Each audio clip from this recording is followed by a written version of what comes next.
Can you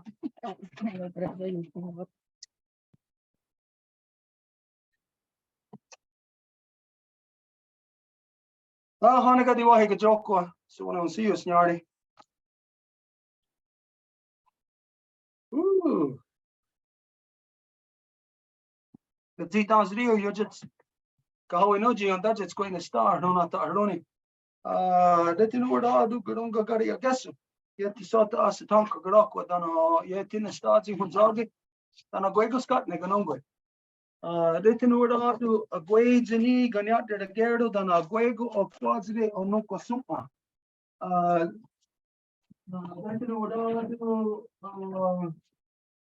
So weird and it couldn't do het dat gauw is dan a gwego of quadri. Dan a gwego. I already said that. Okay. Det är nog där det jättesåt gunhan när då när det hetsar när gonna gå här det har varit. Jag kan inte igen ha dam då är on hetsar när det att stasser när ganungo. Dam då är on hetsar när a gwego on the board och gärna det så gå och stanna. Ori rio. Gori syns det då när det stasser då Gayan Dawana gonna go Rio. So as you know, every time that we get together for council meeting, ceremony, anything of importance, we always got to carry out on the Gadi Watekwa first. And this is where we get our minds into the train of thought or the proper frame of thinking for whatever it is that we are going to discuss. So as you know, if we were going to discuss something about the mountains, well then you know that the opening would be about the mountains, something to get our minds thinking there in that track. So as always, the opening that we do is a generalized opening so that it is able to have our minds ready to address absolutely anything. And so we always begin in the same way that the thanks is always to identify our origins. So we always begin by giving our thanks to the great spiral of creation. That when you look up into the nighttime sky, you are not looking into cold, dark, empty, lifeless space the way that non-native science would lead you to believe. No, instead, you are looking into the living, vibrant body of our great mother, into Sky Woman herself. And so we give thanks to her, to Sky Woman, as it is she who has given us spirit. From there, we give our thanks to the beating heart of our Mother Earth, to Grandma Moon. It is she who regulates the flow of the lifeblood in all things, giving life to everything. And so we give thanks to her, to Grandma Moon, as it is she who has given us blood. From there, we give our thanks to our Mother Earth, regardless of what language you speak, what color you are, what you imagine divides us. We all have grown from the same mother, making us all sisters, brothers, all relations all together, all one family. And so we give thanks to her, to our Mother Earth, as it is she who has given us body.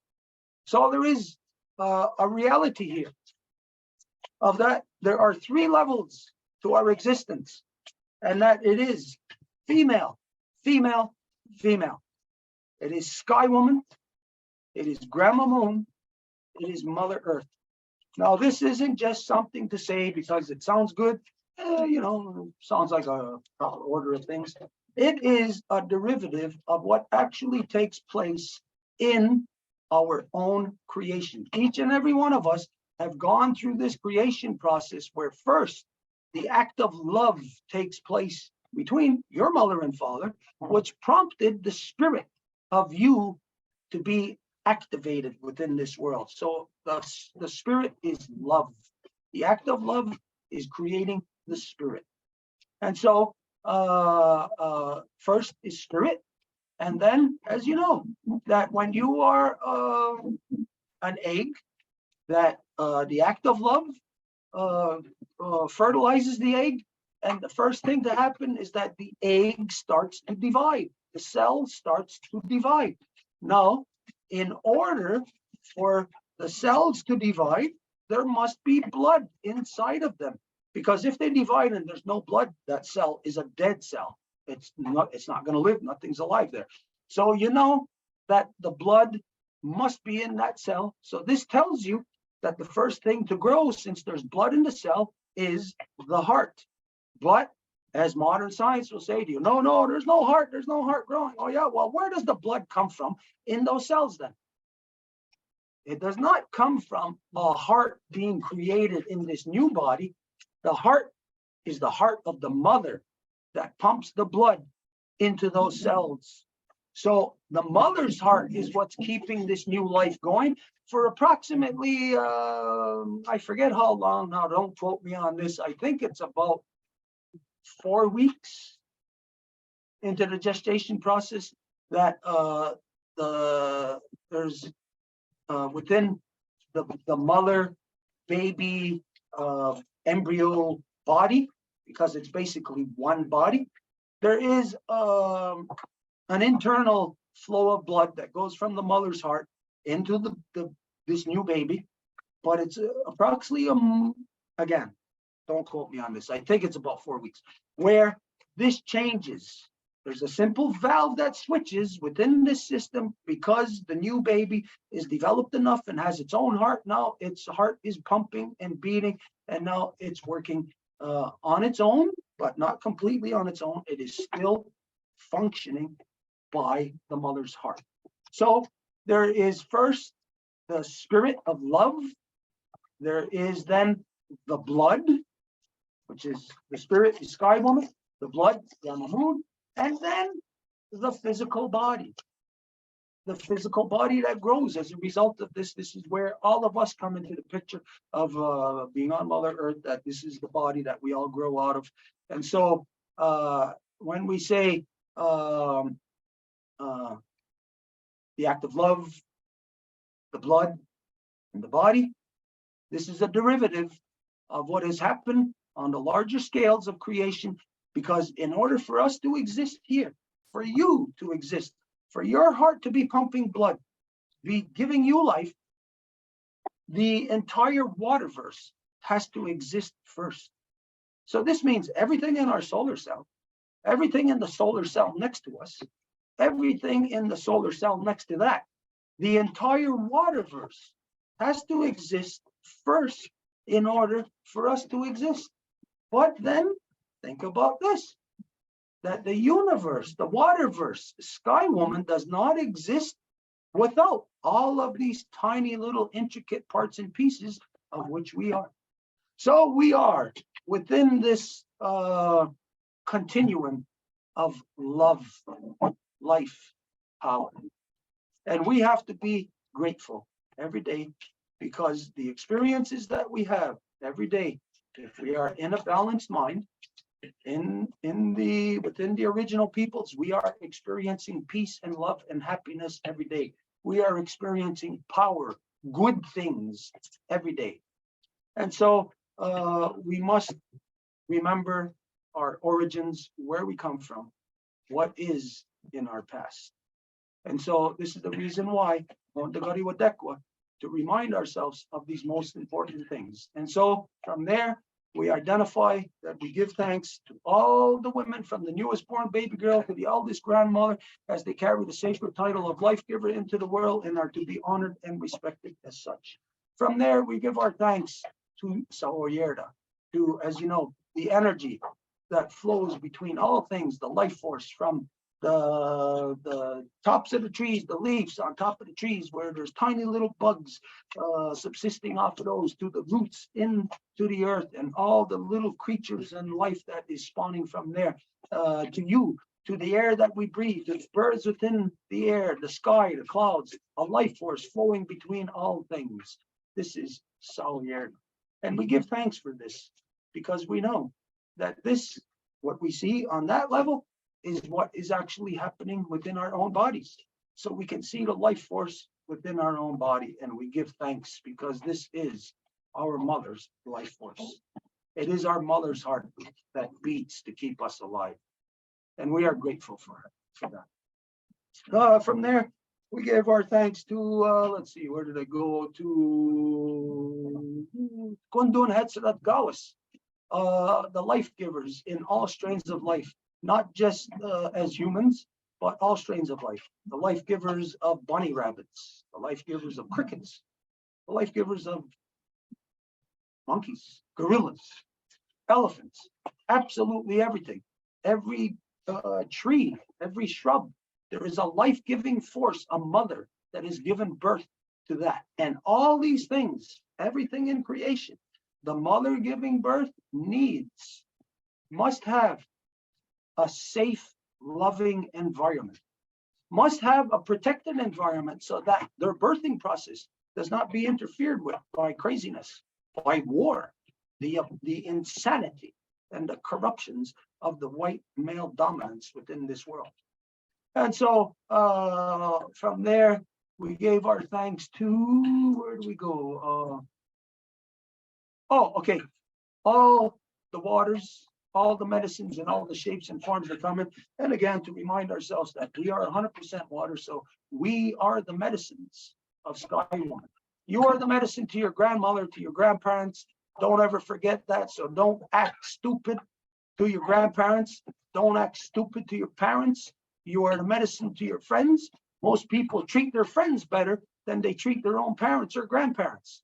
So remember that you are a medicine to them. They are a medicine to you. Ever since you were born into this world, your grandparents made you happy, brought you love. So when you get to the age of, say, teenager, and you start to be getting too big for your own self, don't forget, Ahondagari Wadekwa will make you remember the respect for your loved ones, those that came before, for your mothers, your grandmothers, your grandparents, your friends. You're the medicine for them. So be a good medicine. From there, we gave our thanks to our ancestors, carried a good mind, and we asked them to help us to return our mothers back to their natural seat of authority within all our nations so they can manage all our people properly once again. Okay, so we apologize for being late, but we were engaged all day. We had a couple of delegations of people here today to come and convey messages. And just a little while ago, we were still engaged in the most important message you could imagine.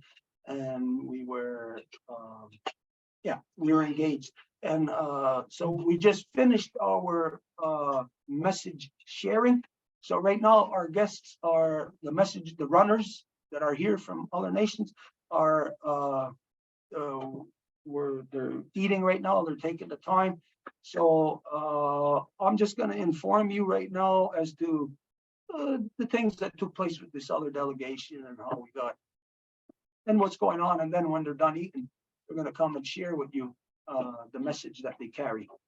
Okay, so earlier today, it was what time? Around 2 o'clock. There was a couple of people that came, friends of Natalie. It's Natalie's last name. I don't even. Tesla, Natalie Tesla. Now, this is a friend that we had originally met 6 years ago at the World Social Forum here in so-called Montreal. And she lives in Paris, but she is originally Paris, France, not Texas. But she's originally from Korea. So anyways, she's highly interested in culture, all that kind of stuff, truth, this kind of stuff. So when we met her 6 years ago, we won't say anything big out of the ordinary at that time because we had only met at the social forum and we had spoken there and we had built our relations there. This was just this past summer that she had journeyed here from France, from Paris, because she had other business here also, but she journeyed here to Ganawagi because she had heard that my father had passed. And she wanted to come and pay respects to him because she had seen him and spoken with him in our original contact 6 years ago. So this past summer, she was here and she came to visit the ground where my father is, and she put many gifts there. I guess she respected the way that we took care of my father when he passed. That now we are the only people who has given a traditional burial in well over 100 years. That traditional burial hasn't occurred now in, like I said, well over 100 years here.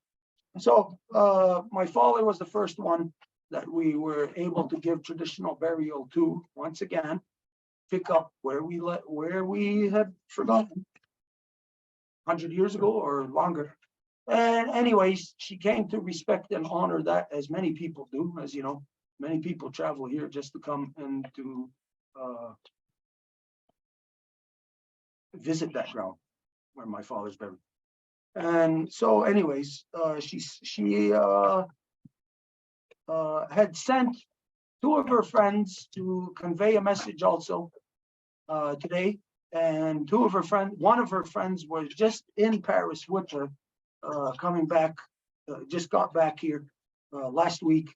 Was supposed to come last week, but scheduling was too tight. So she came this Saturday.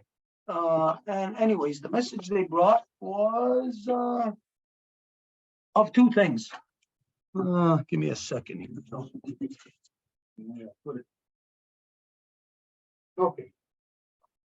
First, wanted to convey to us the importance of her lineage, of where she comes from, her birthright. And her birthright is in Korea. So she sent us these images and postcards of in Seoul, Korea. Some beautiful pictures and imagery here. And I'll tell you what, anyways, as soon as I looked at some of these pictures, this one in particular, right away, it gave me some ideas for the Longhouse grounds, you know, as to, yeah, just things upon the grounds.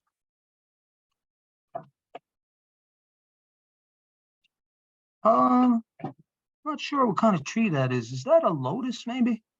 I don't know. Okay, anyways. This picture here also really gave me some good ideas, because as you see, it's an outdoor indoor space. You know, it's like not a building inside, it's still a roof, you know, but with free flowing air. So that also gives some ideas for the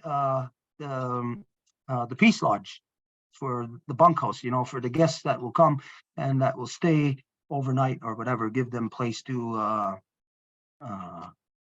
relax, place to think. And today, with some of the visitors that we got here, you'll understand when they're done eating and they come to convey the message, you'll understand why we're talking about this, why it is, as you know, we've been talking for a few years now about building the Peace Lodge where we can lodge our guests. Because as you know, there's more and more all the time. So she wanted to convey these are messages in themselves. They're not just beautiful pictures of beautiful place, but they are messages. And again, it's just, I see things in these images as to what we can incorporate here, again, in the Peace Lodge. Okay, but there was also another message of support that she wanted to send, and to show that she supports, to convey the message of support for basically all the things that we're doing. Whatever that is, I don't know. I'm not going to say, hey, this is what we're doing this, we're doing that, and support us. No. If anybody appreciates or can relate to the things that we're doing, then that's up to the individual if they want to support. As you know, we don't solicit, we're not asking anyone to support us, to help us in any way. We're doing what we do. And we've always done this out of our own volition, our own power, our own energy. But when people want to support, then of course, we appreciate that greatly. And so to Natalie, we say Nyawagoa tonight because she has a great support for the things that we do. Unlimited support, like intellectual resources, like just support in that way. So you can say of the spirit in that sense. Okay, so we sat here, we received the message. We sat and talked for about 3 hours. 3 hours. They came here at 2 approximately. A little bit before. A little bit before 1:30-ish, and then they left about 4 o'clock, 4:30, almost 5 o'clock. So in that time, we had really good talks, really good sharing with them.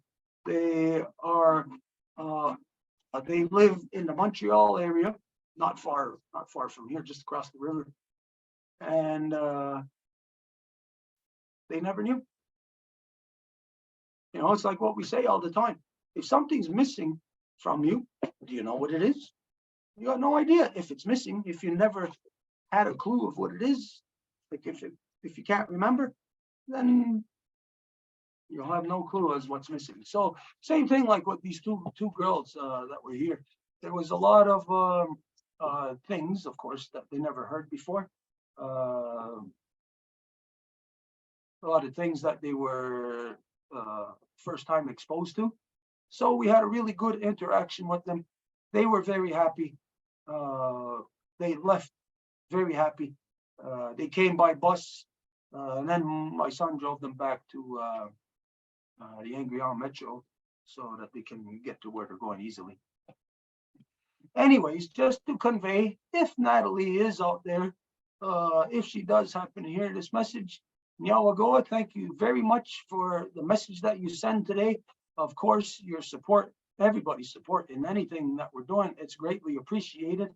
And the things that we're doing are going to benefit from that. You'll get to see more of it. You'll get to hear more of it, experience more of it.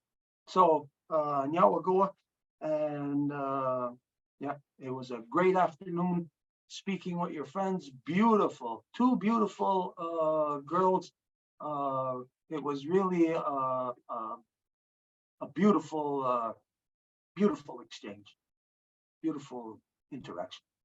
Okay, so that on there, Edith, do you did I miss anything? Did I leave anything out? Anything that you can remember that like is crucial that in this Well, story? the importance of how they met, Balkis and Natalie, that is through Balkis that she's in a peace association in her university. So it's the aim for peace that brought them together. It's a, like a good starting point of our relationship. Yeah, so this is good. When you think of how any of us get to meet people, somebody else connects us. Let's say some people find the love of their life that way. They get connected to their wife or their husband that way. Somebody else introduces them, makes that connection. This is great work when people connect us, when they see that if it is a matchmaker, they think, well, you two will be really good together.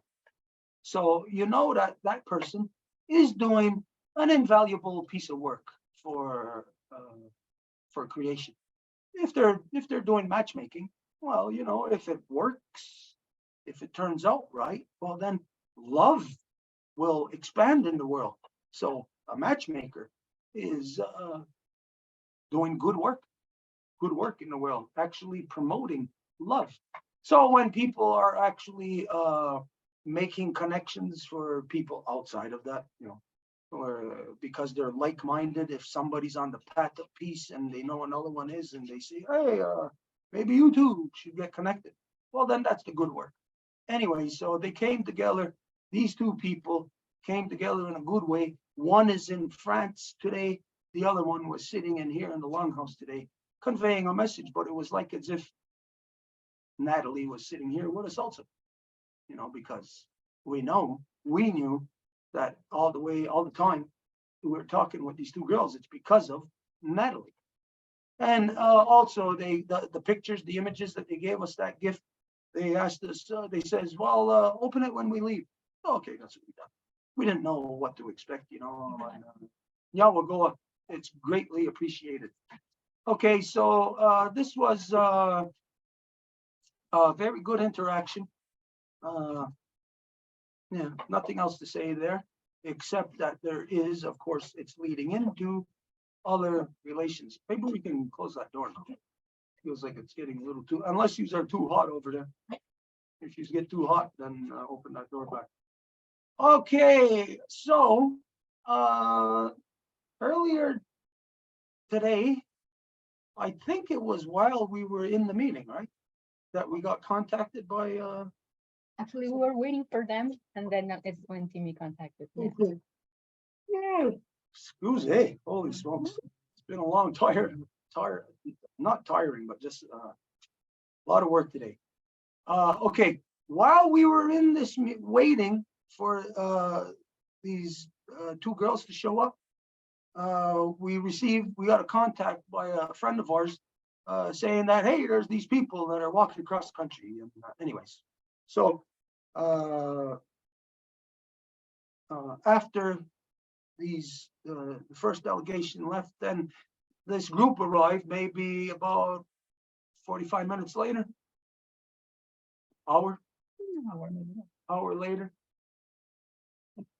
Yeah, I don't even know what time it is now, that's why. So okay, anyways, they got here and they conveyed a message. And give me a message give me a minute, and I'll show you what the message is. Some of you know it already, and it's a message that Wendy also coincidentally conveyed to us. Now, Wendy, of course, is Wendy Sutherland, who joined us in the law recital. She brought us a message in one of the gifts that she brought. So this is the message. Everybody knows it.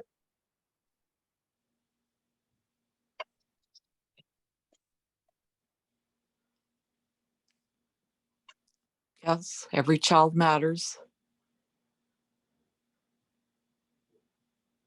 That's the message. Every child matters. Okay, now you've also heard me talk about this in the past to say that every child matters. That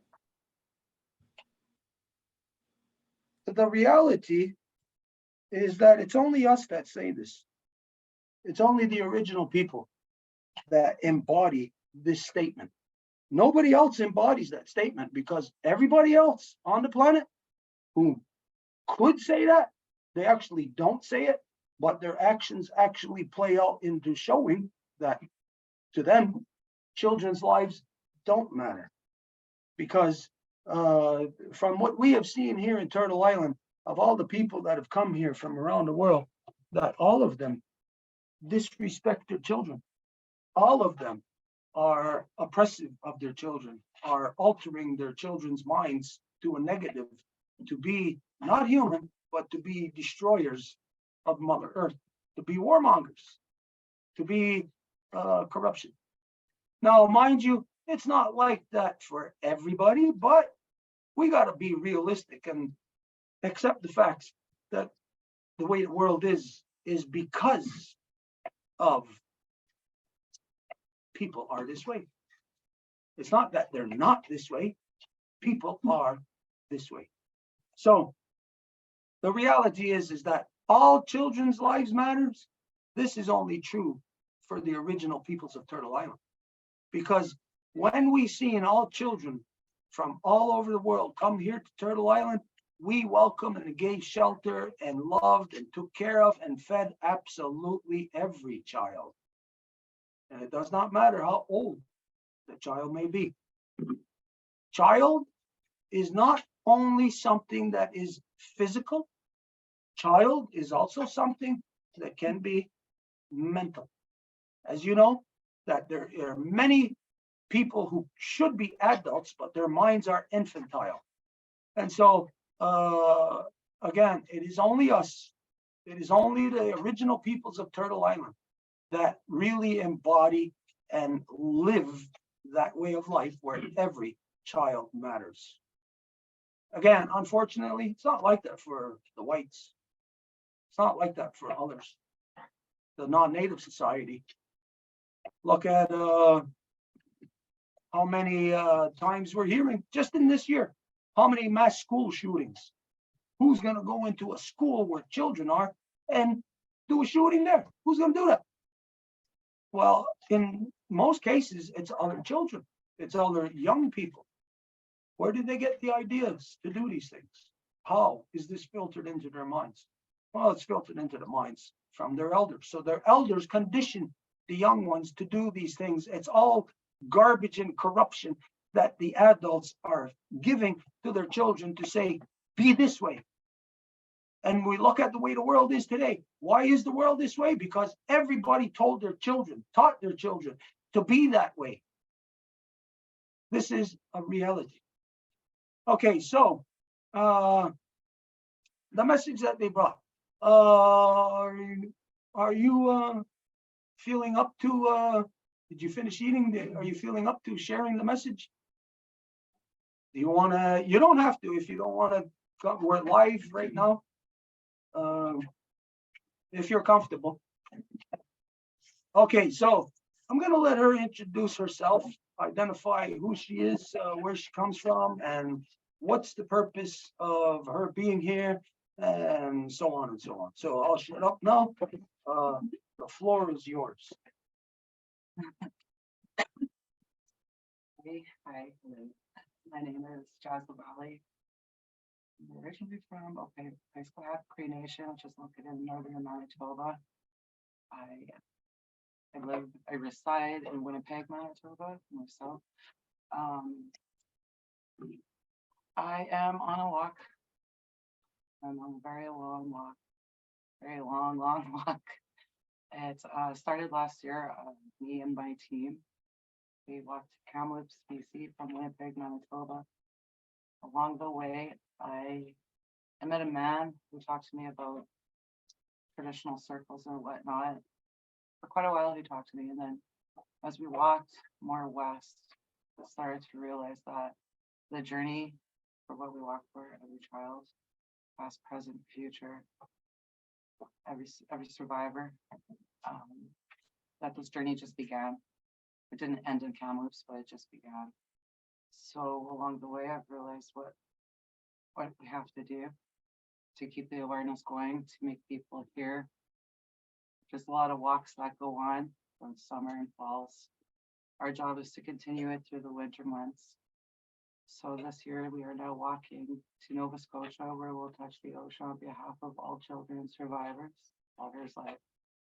Next year we walk north to Tuktoyaktuk, where we'll touch the Arctic Ocean. The following year we walk down south to Louisiana, where we'll touch the waters. The year after that we drive back to Kamloops, where it all began.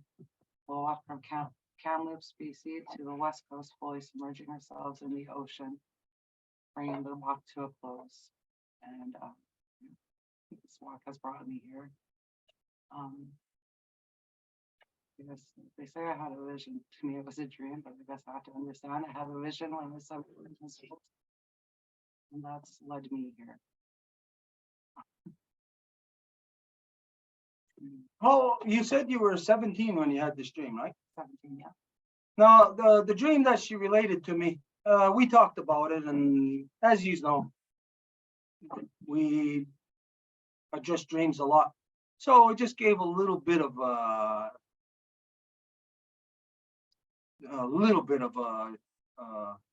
what we seen in the dream. There was a part of her dream that she had seen big birds, thunderbirds, that were taking people, children, taking children. So this is where myself, I'd seen an inversion here. Because as you know, the birds are the messengers of Yunkiatism, messengers of life. And so the messengers give life, they don't take life. So here, what I didn't say about this earlier is that the children that were going through this this stuff, your dream is relaying to you that those children were protected ahead of time. That yes, the white man went out to kill the Indian and the child, but those thunderbirds in your dream came to protect that Indian and child, took them away to safety before they can be violated. The spirit, protecting their spirits. This is what what I seen in the dream of what she had. Now, it was a big dream, a lot of stuff related into a lot of parts to the dream, but just that one part as to I identified about how there's an inversion in the world right now. And many of our people are, they're subdued one way or another. Our people's minds are, if they're not themselves thinking in the vein of the non-native, it's that they're forced into it. All of us got to go to work, right? We got to put food on the table. Look, if for them to go across the country, there's a lot of stuff, food, a lot of eating, lodging, all of this. Money is needed in this world. So a lot of people are, not of their own choosing, are stuck in the white man's way of living. And nobody has any vision as to see a way out of it. So what I related here is that her dream, this vision is so epic that you might not see how the intricacies of it play out over time. But such intricacies in a movement such as this to protect children that are targeted, that this would be a process of maybe a couple of generations of having to be able to protect their spirit properly. And so in the actions that she's doing as a result of this dream that she had, on top of that, she has a physical condition. I won't go there because unless she says it, and I'm not pressuring you to say it, but a physical condition that if you heard it, you would say, what the hell are you doing walking? How can you be walking? Much less walking across the country for something so important. This is because of that. She plays a role within this big picture of how to return us back from the darkness of which many of us don't even know where we are. Many don't know a way out. There's no way out. People are not talking. Our own people are not talking about, hey, how do we deal with this issue of what was done to our children? Our people, are not addressing things like the 60s scoop. Many of our children scooped away, adopted, taken out there, raised as non-native people, and we are not addressing it. We are not creating a method or a way of how to welcome them back, how to bring them back home.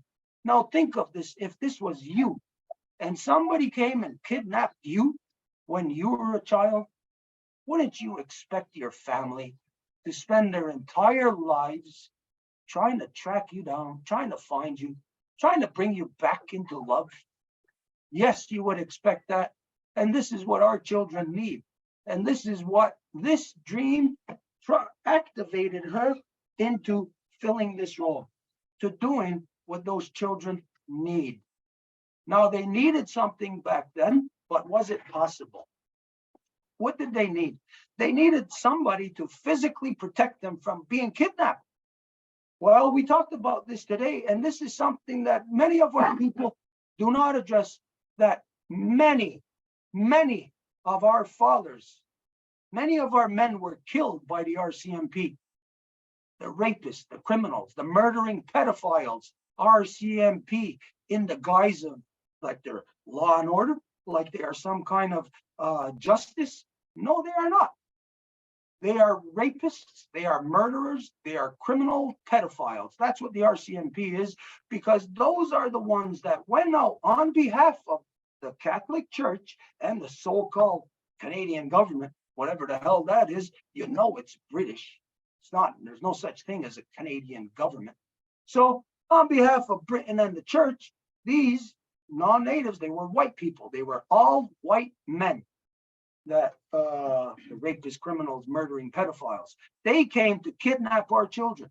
And when our children ran away from those homosexual priests and those pedophile priests and nuns, when they ran away, again, it was those rapist, criminal, murdering pedophiles, the RCMP, that tracked our children down, hunted them down like animals to bring them back into captivity, back to the homosexual priests that they knew were raping our children. They knew it. They were a part of it. There is not a single person in all of so-called Canada that did not know. All you non-native people who want to continue to persist in that belief to this day, you are lying to yourselves. If you try to perpetuate that to this day, that, oh, there was people who didn't know, we didn't know, you are a goddamn liar. You are a liar. Because everybody in every community where those British Nazi residential school concentration camps were, everybody in that community worked there. They prospered from it because it was a federal agenda. And from federal agendas, just like prisons, you know, there's a federal prison. What happens? The community where those federal prisons are prospers because federal funds go there. Now, this is what happened in every concentration camp. So there was workers from white people. They were all white people. There was workers who went in to do the plumbing, workers who went in to paint, who brought food. And they all knew that Native children were being kidnapped, raped, murdered in those places. Everybody knew. There is not a single white person at any given time throughout the history of these British Nazi residential school concentration camps, not a single white person who did not know. Yous all knew about it. And yous all persisted in it because you all made money from it. You all got rich. Because for some reason, the white man gets rich off of killing things. Think of this. The white man, in order to eradicate us, put a bounty on the heads of buffaloes. $10 a buffalo head. Wow, $10. You know what, 150 years ago, you know how much $10 was? That'd be the equivalent of like getting paid 5 or 10 grand today. And back then, you think of guys like Buffalo Bill, who just, all they do is sit on a train and drive across the prairies all day and pachoom, pachoom, pachoom, pachoom, pachoom, shoot buffaloes all day long. Those people were becoming millionaires off of killing. This is the white man's system. People get rich off of killing. They are in the murder game. That's why you are locked, non-native people, locked into perpetual war all the time, because it is a source of revenue for you. Anyways, so all of this, we discussed it today. We reminded ourselves that many of our parents were killed in the process. So who was there to protect and defend those children? Nobody. You know, as a matter of fact, let's talk about Mush Hole, the Mush Hole in Grand River. It was mostly Mohawks. Who did anything about it? Let's see, Grand River. There's been an elected band system there for well over 150 years. So you know what that means? Right in the middle of our children being kidnapped, raped, and murdered, there was always band system people who were 100% aware of it and who did not do a goddamn thing about it, because they were part of the profit circle also. They profited also from it. That's part of what kept them in power. They got their monies from the white man to be in power, inflicting their insanity upon our people. Where'd they get the money from? From the white man. Where'd the white man get that money from? stolen from us, cutting down all our trees, selling our trees, destroying all our rivers, all the resources, everything. So you get to a point, hey, the number one resource for the white man is humans. Don't forget, it's the white man that started the slave trade. It's the white man that started what they call white slavery. White slavery. Yeah, craziness. So we, in this message, we were able to remind ourselves today about the craziness that actually existed. Because from where we are now, looking back, we tend to forget about a lot of the intricacies as to what was there, what actually took place.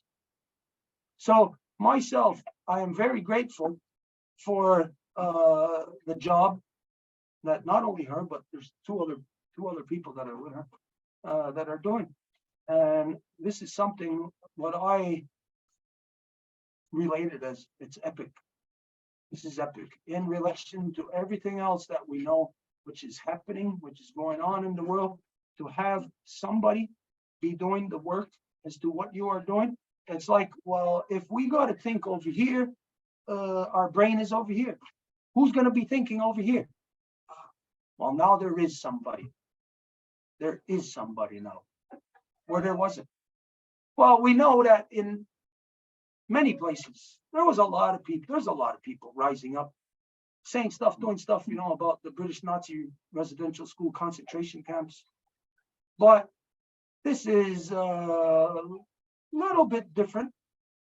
It's linking many people.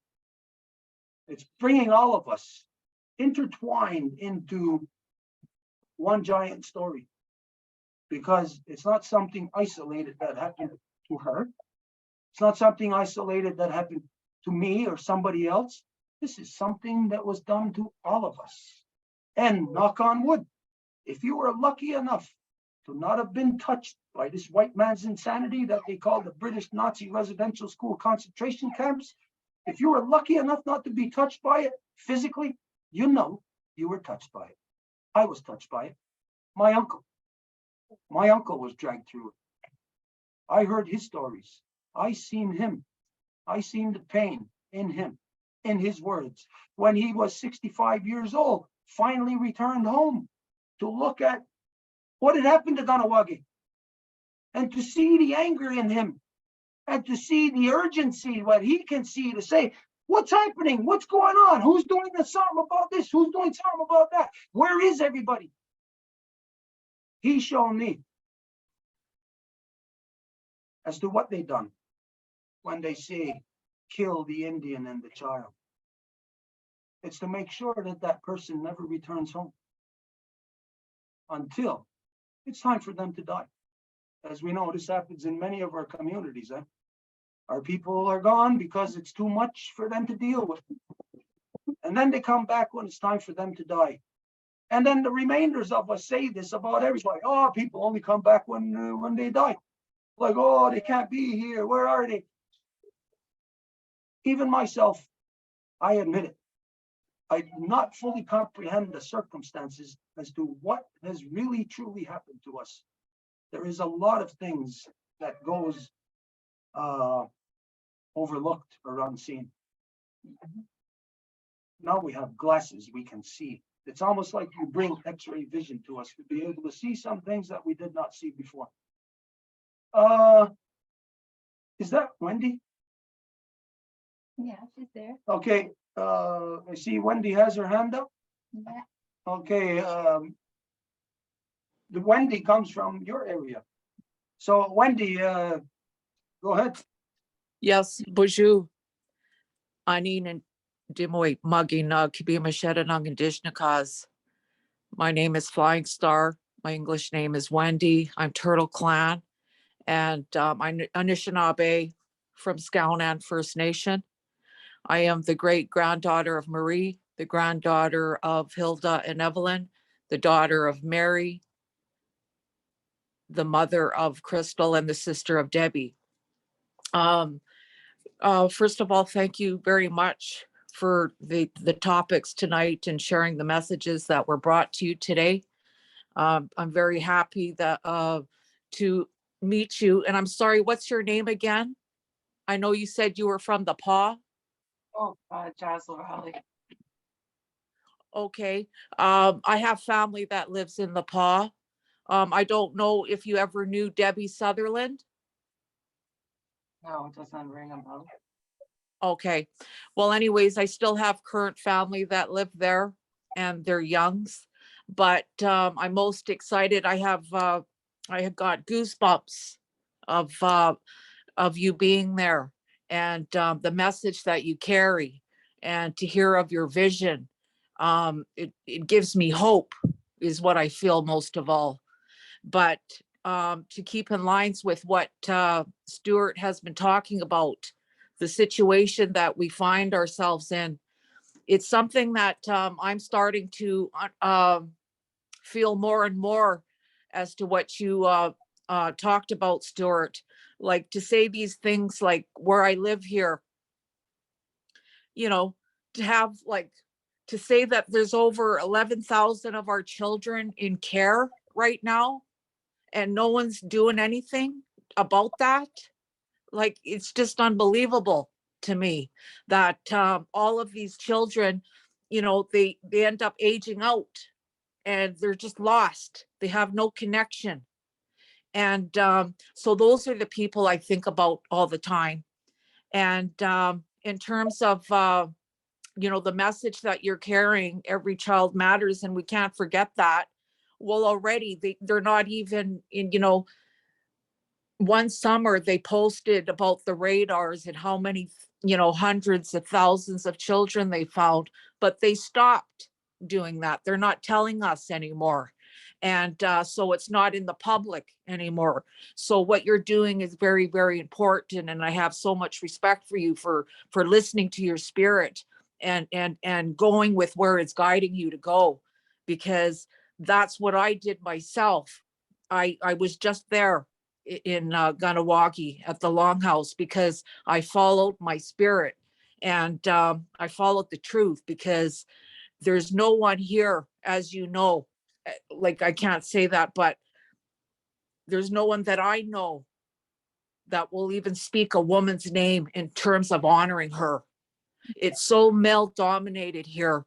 It's scary how male dominated it's here, because at least in my family, we're, I learned that 5 generations went through the residential school.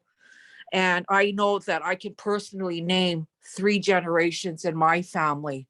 So there was nothing in my worldview to tell me who I was as Anishinaabe. There was nothing. They spoke the language. They used to call them the language Soto, a French word, because again, it speaks to where, the environment in which we live in.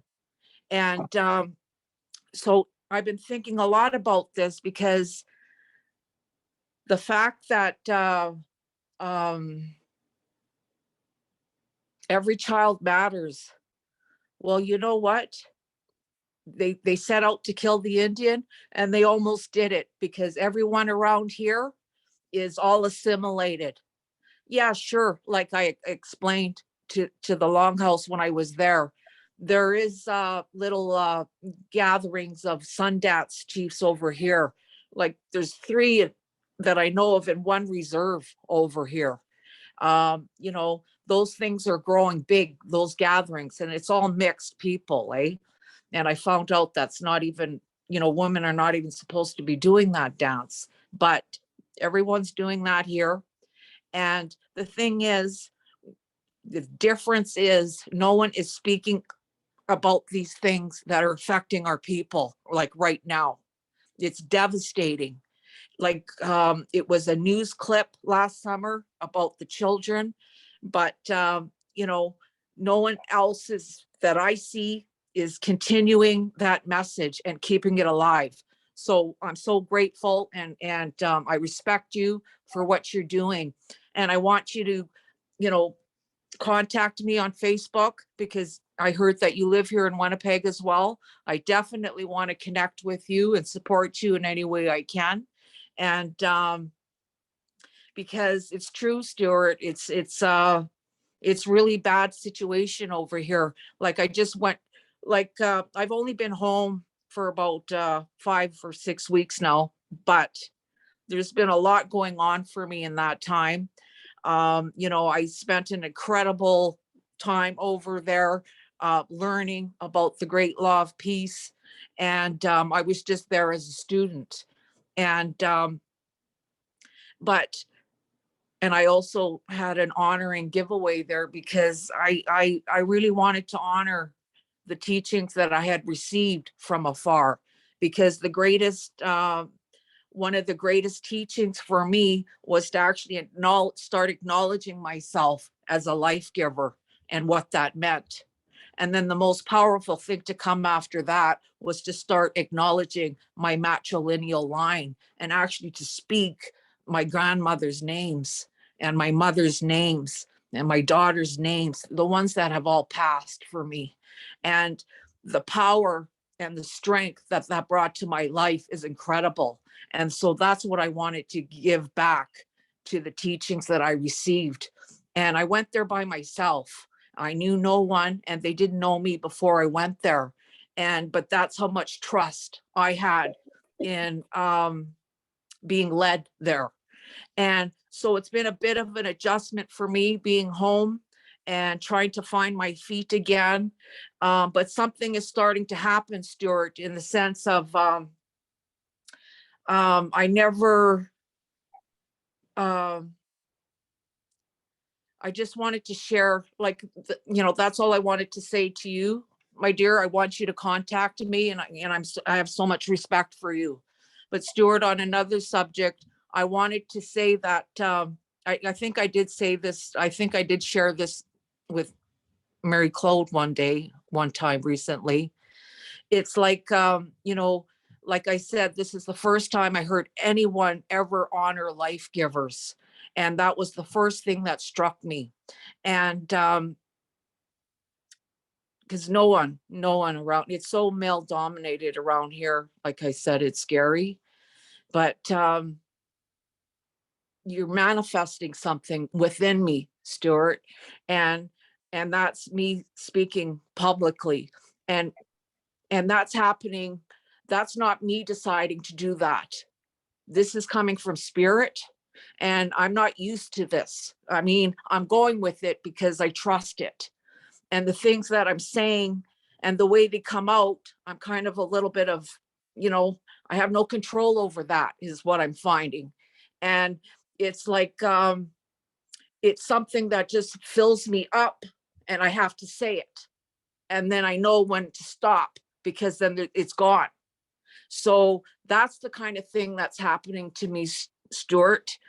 And I'm going with it, but I have no mentors here at all. I have no one. It's just been me for the last 20 years. And so in that sense, I kind of would like some mentoring once in a while. I'm starting to do self-correction when I do say something that I don't mean to say, because I'm starting to catch those religified words. Like, I won't say blessing anymore. That's too close to religion. There's certain things like that that I'm catching. I ask forgiveness from nobody, only that it took me this long to wake up. That's the only thing I'm sorry for. But I will never beg forgiveness from any person, place, or thing. So I'm catching myself in those ways, but I'm a baby.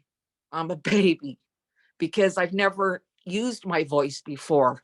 In my 30 years of working, I was always your administration, your support to the directors. I'm your kingmaker. I'm your queen maker. I did that sort of work. I made sure, like, I'm 2 steps ahead of you to know what is going to come later on in your day.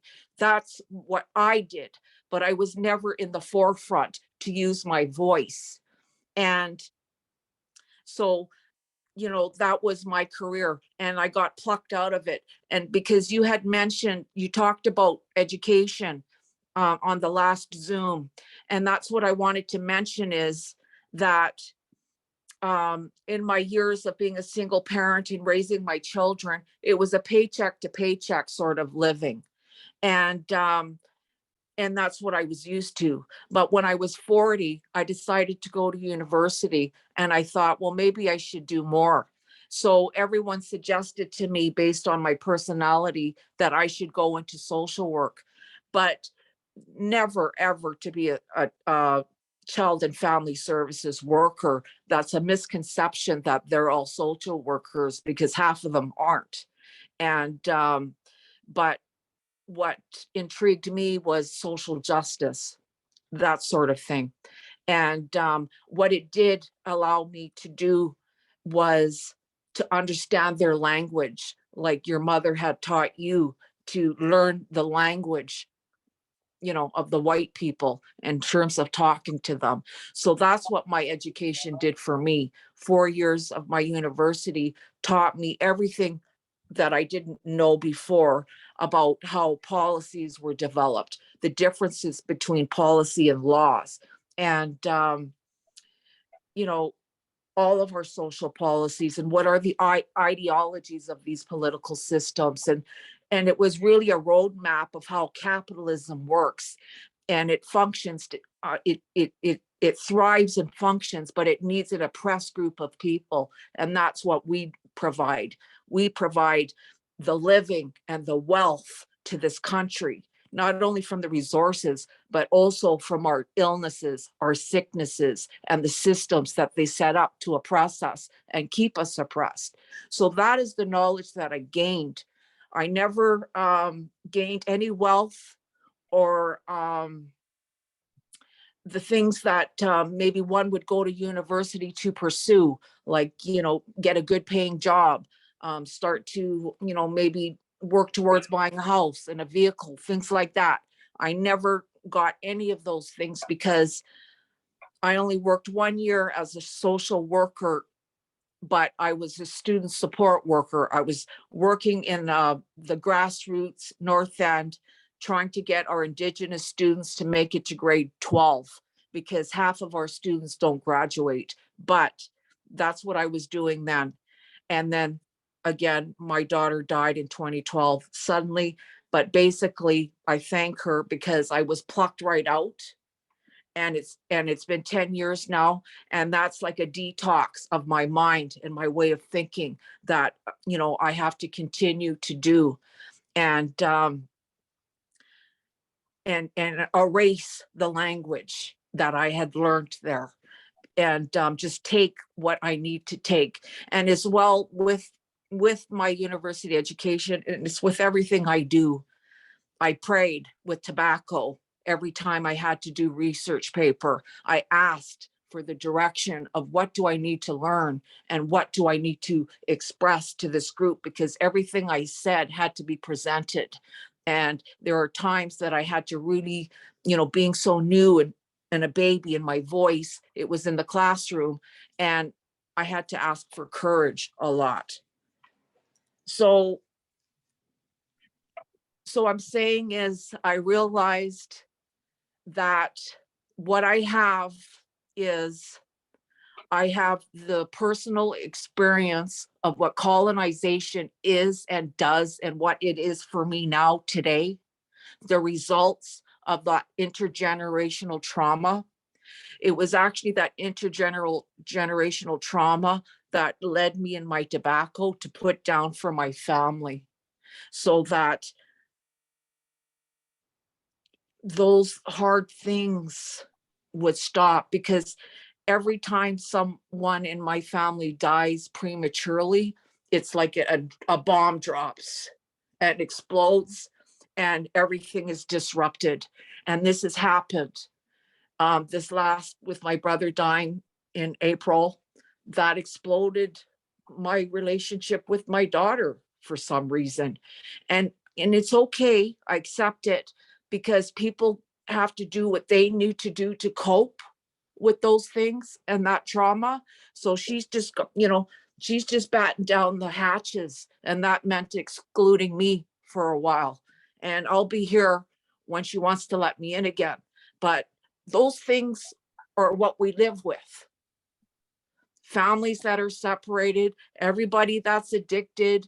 You know, I went to my auntie's funeral in this past month, and it was so sad because to see all of her children there, all addicted.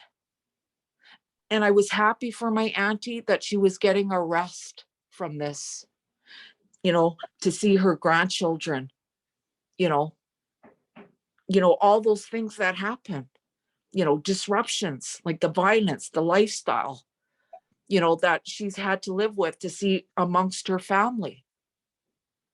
And again, there, Stuart, you know, she was Catholic. She was raised like my mother.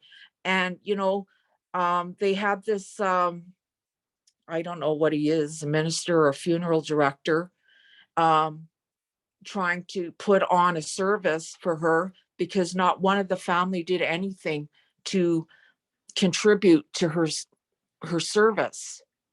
So he's asking anybody, this is your one chance to come and say anything, and nobody would do that. So I did. I went up there and spoke.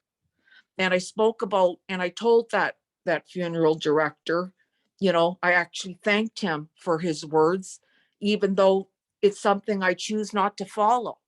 I'm the first generation to turn away from your religion and to take back my own identity. And so that's, I'm going all over the place here, but that's what it is. They are assimilated. My family's assimilated. They're in Disney World right now. And they didn't even tell me that they bought those tickets because they know. I probably would have said, like, why would you do that? But so they didn't bother to tell me. And one thing I realized, Stuart, with all the time I was there and all the tobacco I offered and all my prayers, I never asked one thing for myself. And that's very, very significant because that's the last part of my own personal healing that I've realized. I have never been nurtured. And I don't know how to nurture myself. I'm my own worst critic. No one even needs to criticize me because I've already done it. I can imagine, like, who is she to speak up? Who is she? She's nobody. Well, I've told myself that my whole life because that was the message that I received as being a girl. It's very male dominant here. So that's why I'm so grateful. That's why I had a giveaway, because in your openings, you're asking the life givers to rise up to their rightful place. We need to hear from them. And you manifested that in me, but I'm a baby about it. But all I know is the one teaching that I learned 30 years ago when I found my identity. And everything I learned was from that one teaching. But even then, he said,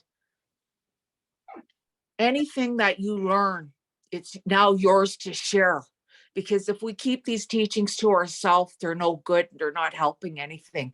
And I never had the confidence to share those teachings with my children. That's how I did not have the confidence to be able to say, well, who am I? I'm nobody. So even now, I'm so new to my voice and my being in my fullness of my identity that I'm very protective of it right now as well. Because I will not let anybody shame me for being proud.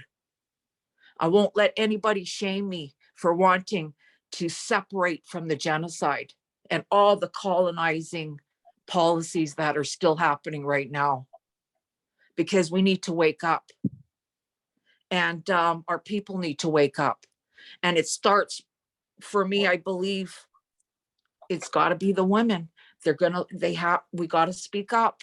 We got to share what we know, and we got to stand in our courage and our truth to do it. And just like when I do counsel my daughter, when she's in her business meetings and things like that, and she's worried about what she needs to say, I said, you always come from the truth. Always come from the truth. Respect and honesty and those teachings will lead the way. I said, so that's all that I remember. I stand in those 7 teachings that are laws to me. They need to be more laws. It's not a suggestion. And that's what I'm not getting across to my family. These are laws. It's a law that you be honest. It's a law that you tell the truth. Those things are law, and they're not to be played with. And so I'm going to be stronger in that message. And like I say, I always ask for help, and I'll always do that. But, you know, I don't know how you felt when you first started to use your voice, but, you know, I'm just going with it. And it's not something that I decide. It's always, I'm compelled with spirit to do it. And that's what's starting to happen to me now. So I just wanted to say, miigwech, you know, I know I've gone on too long here, but I know that I'm going to start using my voice more, because I know that I have a knowledge. I have a knowledge of personal experience of what the impacts of colonization is doing and is very present. But I also understand the white man's world and their terminology, and I can bring that together. And that's what I need to do more of. But miigwech, I'll leave it there.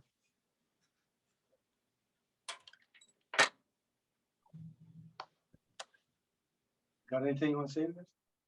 That's amazing. I can't wait to come home and meet you. You got nobody over there. Wait until you meet. Okay, this is where everybody go to this Facebook page. Can you see it? 215 plus I wanna come home. 215 is obviously the first 250 children that they found buried in a so-called school. Children do not get buried in schools, especially not with their parents not knowing about it. So anyways, everybody go to this page.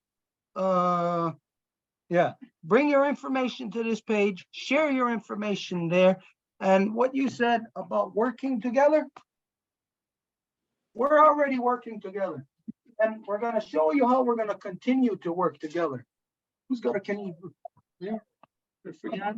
This is one of the gifts that Wendy gave to us. Look at that star blanket. That is beautiful. It is healing. The star blanket is healing in itself. How is it healing? Well, you know, visual. We all have eyes, and unless you're blind, well, I'm sorry. I don't want to offend anybody, but we all have eyes to see things. And like it or not, our eyes is what tells us that, oh, I like you, or I don't like you, or you, I really like you. Our eyes tells us, it shows us beauty. We see beauty through our eyes. So this star blanket that you had given us, it is a thing of beauty that when anybody looks at it, you say, oh, that's beautiful. You know, it's beautiful to look at all those colors, to see it formed in that way. But then when you know the reasoning behind it, the purpose, the design, then of course there's much more to it than that. There's something that we want to share with yous. Are we able to share it yet? Hang on, I just need the code for a reason I cannot go into the meeting. I have the picture already, but just hang on. Okay, the code for the meeting. Somebody give her the code. Yeah, she's. Okay, in order to share this, I'm going to show you how we're going to work together, what we're going to do. That you can be wherever you're going to be doing your work, and Wendy will be wherever she is, and us also, and we'll be able to work together on the same thing. Now, we happen to be in schools a lot from every different level, from elementary to university, every level. Our message is always the same. It never changes. It's always about our mothers, bring our mothers back to power, to honor that that special gift of mother. And oh, here is the usage of the star blanket that you just seen.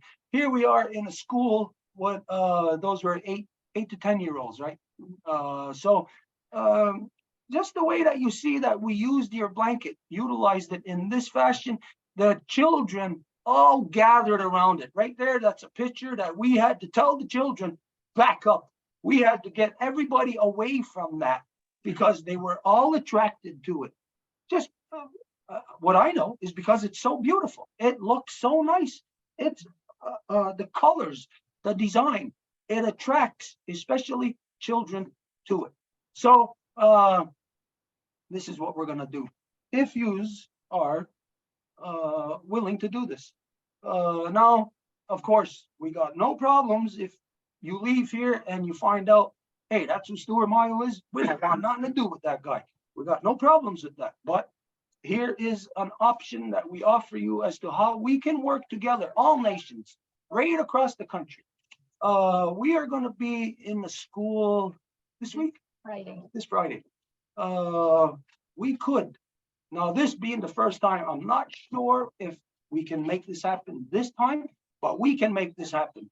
If not this time, in the coming weeks. That while we are in any given school, we can hook up with you live, Zoom, whatever, and convey your message to the children that are there. And we will be utilizing Wendy's blanket.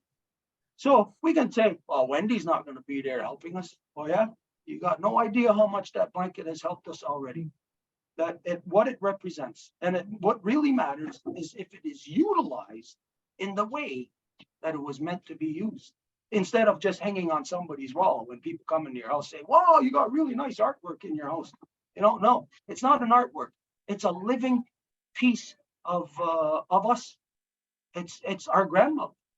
It's our ancestors. It's beauty, and the people are drawn to it. So we can work together in this way, where we will be getting to children. So when we're there, it's just to know that when we're talking to children, of course, we're not talking like, hey, you, whatever, the way, a lot of people think that when you meet me the first time, I'll talk a certain way to certain people. Some people I'll talk stern, where they need to. Some people I'll swear, sometimes you got to have just that right swear word to emphasize. Mind you, I don't do it around children, but so sometimes people think, ooh, that person's talking a little rough or whatever. But when we are with the children, it is something that accommodates the children completely, so that you'll be able to get your message direct, right to the parallel of those that were targeted. So this is something that right now we can say we can shoot for next Friday, which is whatever date that is. I don't know. Wherever you are, we can have. We'll be messaging you in advance to say, okay, on this day, this is how we can do it. See if it works out. It might not work out this first time because technical difficulties. I know myself when we're doing this kind of stuff, there's always a lot of technical difficulties, and I don't know jack about it. So, there's always somebody else that's got to come along and do that kind of stuff. So if you're willing, your message, not only for this week, but you are ongoing. Absolutely. When you're standing at the Gulf of so-called Mexico, when you're standing there, we can be doing this. When you're on your walk, journeying, if we're in a school, we could just tell people about this epic journey that's going on. And we could say, hey, look, you can hook up with these people right now. They're walking in this state or this place. And that for children, to be hearing these things, to be connecting to something of good, around the world for children, that sometimes it'll make the difference as to if they're gonna spend their life in jail or if they're gonna be good people. It makes a difference. We see it a lot. I won't say that part, but we see it a lot when we're talking to the children, especially I prefer young children. Because if we're talking to adults minds are already corrupted, you know. So Yeah. it's a lot easier to talk to the children. There we see the lights come on. We see the sparkle in their eyes, you know, and when they're hearing the real stuff about native, you know, instead of the what do you call that again? The cookie cutter mold of what native is? Mold. Cookie cutter mold. You know, you're making this cookie and here it's a duplicate. Instead of them seeing this all the time, powwow version of us, the commercialized version, for them to get the real stuff, hear that kind of stuff, children, they appreciate that because you know what they're used to it. They're used to just be getting shined on by their parents, by the adults in their world. They got no time for that. When we talk to them about real things, the lights go on. I could see them almost like a cheerleading squad for you of people right across the country, children, non-native children, cheering you on. Yeah, because children will relate to more than their non-native parents will relate to what happened to other children. Other children will relate to that. Wendy, you know of the school stuff that oh yeah, you can cut that off. You know of the school stuff that we do. You know of, okay, what's just coming into connections here. I see that we can do a lot more than even just, we're just scratching the surface right now. We could do a lot more. So I'll just say that whenever you do, when will you be back in Winnipeg? When we're going home. About second week in December, maybe? No, December 10th. no, before. Around December 10th, maybe between the 7th and Yeah, 10th. 7. Hey, my birthday's December 10th. Yeah. Woo. Just won the lottery. Awesome. So maybe by this time, I would say maybe even a couple of weeks later, you know, maybe even a new year, given the fact that they're out there so long. But anyways, whenever you get together, maybe we can all get together in a live Zoom to talk about what we can do to educate, because this is what is happening here. You are on a path of education. You know? Yes, Yeah, to be honest. absolutely. Gotta be honest. Yeah. So we got right now, we got something at our fingertips, a power to change things. Together with these different elements that we have to offer, we can change the world. We Yes. can reach into the future and actually do basically brain surgery on the people in the future by teaching their children today the proper Yeah. things. The Yes. proper way. So Yeah. there is magic that's going to happen from this. Don't forget, we've been identifying that what we got to do is pull a rabbit out of a hat. It's starting to happen. We're starting to pull a rabbit out of a hat. We're seeing things come together that maybe say like a physical structure wasn't there in the past. Maybe it was just our thoughts, our dreams, our aspirations. Now that we're meeting, now that we are actually able to touch, reality on a different level can happen. So everybody that is a part of this know and understand that by all of us working together, supporting each other, we're not supporting me, we're not supporting her, we're not supporting you, we're supporting the truth of what must happen upon our Mother Earth. We just seen, I just put out a quote on my Facebook page asking everybody, Who said this? Somebody just said there isn't enough money in the world to fix this problem. Does anybody know who said that? And what it was about? It was about climate change, and it's the name. I wrote it in the comments on your post. I don't remember the name. The so-called president of the so-called United States, Joe Biden. No, wait, I got it wrong. Is Senator John Kerry, or is it Jim Kerry? John Kerry, the Senator Kerry. Anyways, he's been appointed by whoever in the so-called United States to be a representative at this COP27. And they're interviewing him about this thing they're talking about, carbon credits. It's bullshit. Carbon credits is nonsense. But anyways, they're questioning him about this and blah, blah, blah. And he comes out and says, admits it outright. There's not enough money in the world to fix this. But then he says, it's my experience that there's no government willing to pay for this. No government willing to give the funding or the resources or whatever to make this happen. You know what this tells us? This tells us that worldwide environmental destruction is the white man's agenda, and nothing is going to stop it. They will do nothing to stop it. So we must wake up to the realities of the circumstances that we are in. We are in life and death circumstance. We are in for survival of our planet, not the survival of our species, Yeah. the survival of our planet. Yes. It relies on us solely. No one else will do it. No one else is going to pull a rabbit out of the hat. Everyone else is working and dysfunctioning solely based on money, the money that they got, the money that they don't got, what they can afford, what they can't afford. This is all people are doing. You have stepped out of that realm and gone into where now you're living on. You don't even know if you got money. You don't even know if you can afford to get home. You don't even know if you got gas tomorrow, if you can eat tomorrow. So you know what?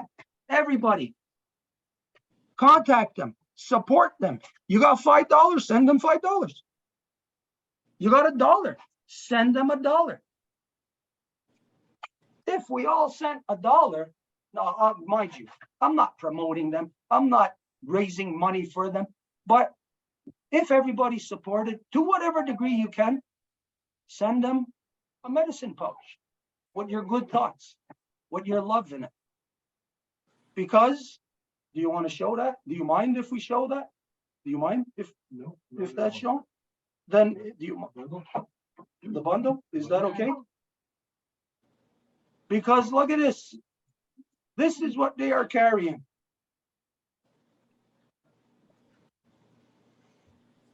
Everyone, wherever they go, is adding on and giving them gifts. This is sacred. Because I feel like I am with them because I offered them a little thing here. It's nothing. There's no value to that. What's the value? It's the spiritual value that we are there with them, that we support them.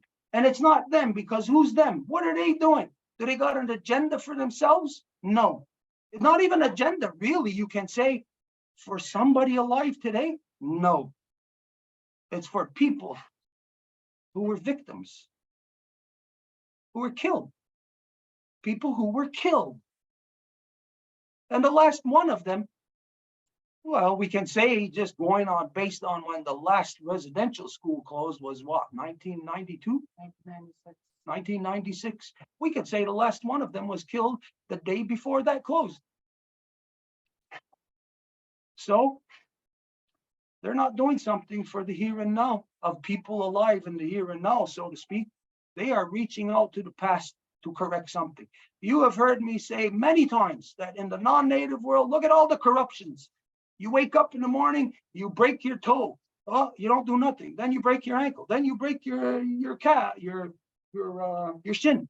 And then you break your thigh bone. And then you break your other ones and all your bones. And through the day, all your bones are broken. And you haven't fixed any of them. You haven't tended to any of it. The non-native world has broken everything and hasn't tended to anything. This is what they are doing. They are tending to corruptions, fixing corruptions. Who appointed her to do that? She did. She appointed her to do that.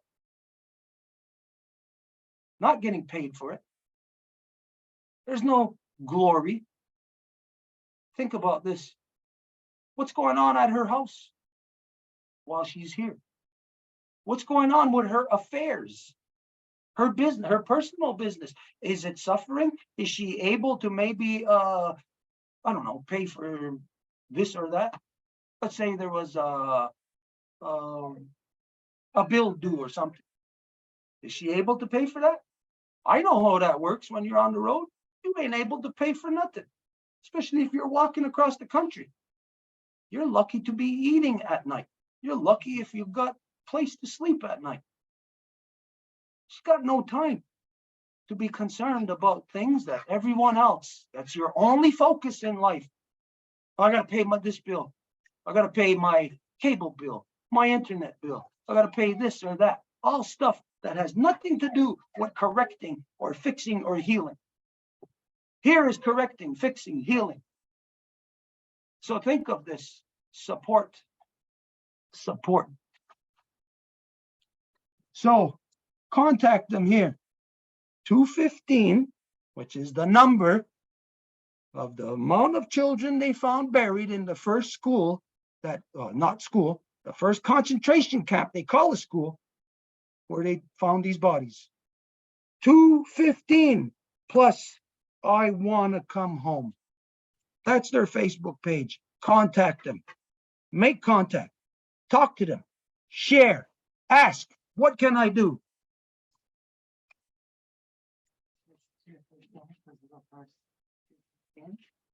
Plus, because we knew there was going to be tens of thousands of more.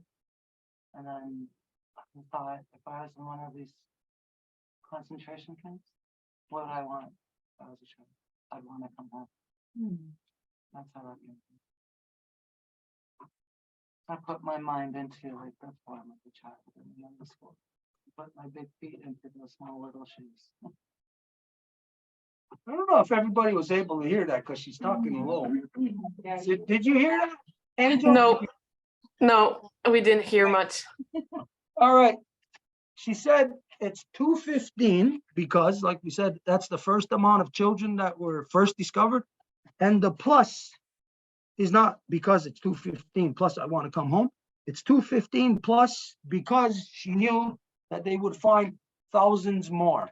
And that, as she said, that if she was in one of those British Nazi concentration camps, that she would want to go home. She would want somebody of her family. Come and get her, bring her home. It doesn't matter if they've been dead and buried for 100 years. It's not so much about going and find those bones and dig them up and bring them home. It's about finding them here and in here. And to understand what happened to us. And for you to bring them home. What would that mean, to bring them home? What would they be doing if they were home? Well, let's see. The agenda was to kill the Indian and the child. What do Indians do? Well, they go on the trap line. They go into other nations. We do diplomacy. We conduct ceremonies. We work with the land. We heal the land if there's any illnesses upon it. Those children would be making a beautiful, beautiful place for their children to live in. That's why Turtle Island was the most beautiful, richest place on all the earth. So much so that it is still so full of riches, even though the white man has tried to destroy and steal and take everything, but still so full of riches because of the way that the people worked and lived with the land. That's what those children would be doing. You would bring them home, to reteach the ceremonies that they knew, to reteach the knowledge that they had about planting, or the knowledge that they had about the buffalo riders, the knowledge that they had of all things. This is what we need. To bring them home means to return what those children would be doing. So in their place, no, we have to do the ceremonies. We have to do the things that they would do, what those children would love. And all children love when their parents are living in peace, when they're in balance. Not when the fathers are and the mothers are fighting tooth and nail against the fathers because of all the corruption around us. We put ourselves back in that space and time as to how the mothers and fathers were divided by the rapist, criminal, murdering pedophiles, the RCMP, who called themselves police. They destroyed humanity. That's not police. So those parents, what happened to them? Mothers, their children are gone. What's the mother going to say? They're going to lash out at the father. Why didn't you protect our children? The father, what could I do? Get beat up and killed like the other fathers? And they turn to alcohol, and they turn to drugs. And the mother's over here, lost in her drugs and alcohol, and the father's over here, lost in his drugs and alcohol. And they both just die a lonely, sad life. This is what we got to fix. This is what we're bringing home. We're bringing home stability, the way that it was prior to the coming of the darkness of the white man. We're bringing back stability. And you know, all peoples know that when we do it for everyone. When you do it for yourself, but we do it for everyone. So, support 215 plus all the others they knew that they would find. I want to come home. So look at that on Facebook, look that up, see what you can do, see what you can share. And from here, we're going to do, if we can, if you wish, together, or to whatever capacities we can do some great work in this world together. There's a lot of stuff that you all know that we're right there, where it is close. We got to keep pushing. Rabbit out of a hat. You're a rabbit being pulled out of a hat. You're a magic trick. We didn't expect it. It's magic. It's beautiful. Yeah, we'll go on. Let me say this. In a good friend of ours that walked across the country with us, she was an Innu woman. Her name is Elise Volant. Her and her son and my son, we walked across the country in 2015. And she would say to you, to Mishkamatan, thank you, Nyawagoa, in her language, Innu. Which, just by the way, Innu, going across the country, she was able to communicate with everybody. All the different languages, not complete, but there was enough similarities that she was able to communicate with all the people who did speak the languages, not much, but she was able to do that, which it was really crazy because she only speaks French and Innu, and I only speak English, and my son only speaks English, and her son only speaks like this much English and French. So how it worked out was her being able to communicate with these other people in our languages. So it was really it was a crazy dynamic, like we didn't think it would work, but it worked perfect. And actually, there's like a family here, like you could be of her family. Okay, what were you saying? Kelly has her hand. Oh, up. Kelly, okay, go ahead. Well, this is a really beautiful day and night to witness. I'm Kelly, daughter of Beverly, granddaughter of Betty, great-granddaughter of Jeannie. I feel this whole week of mine, this last 2 weeks, I've been learning so much technology for creativity, and I feel that I can offer your walk.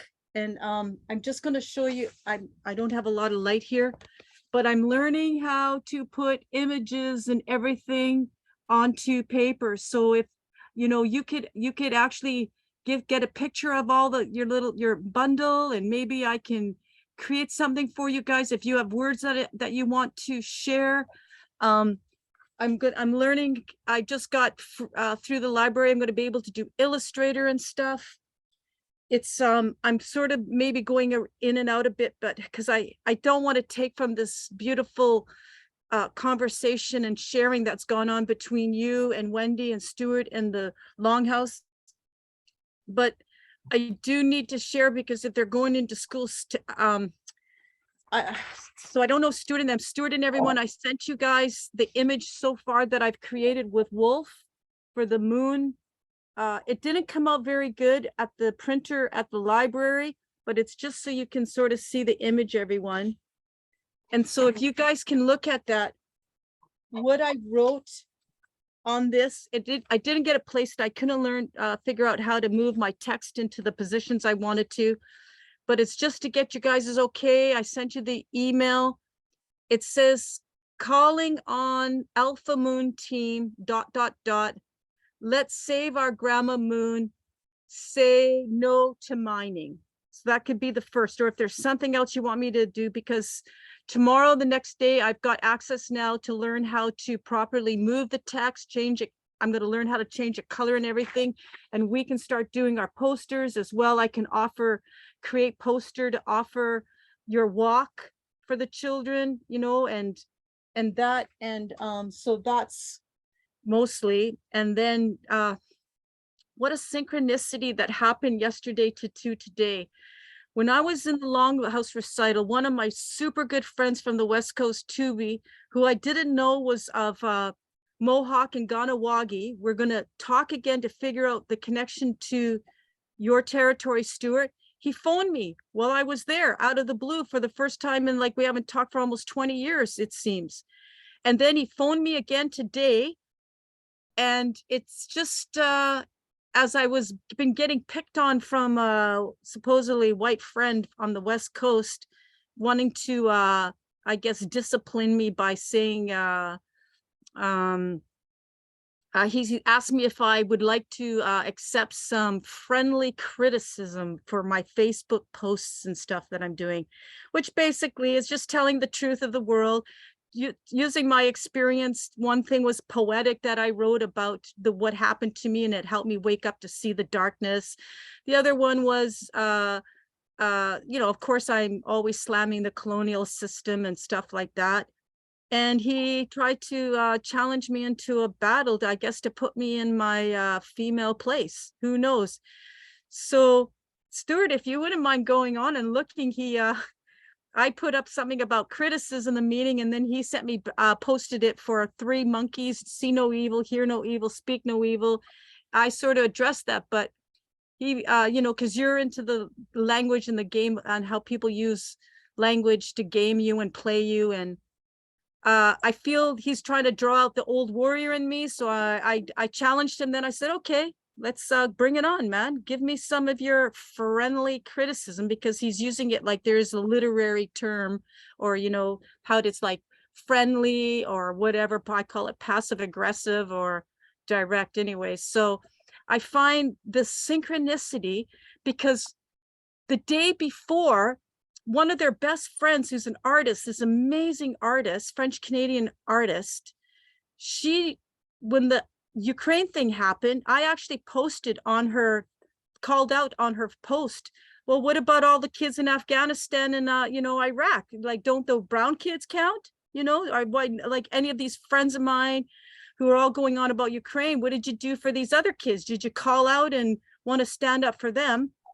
And then I didn't really see it. There was a post, she thanked me for bringing truth to her post. And now she's just messaged me saying, I'm really busy. I had a crazy summer. She was being able to stay with them and paint all these amazing paintings that she does.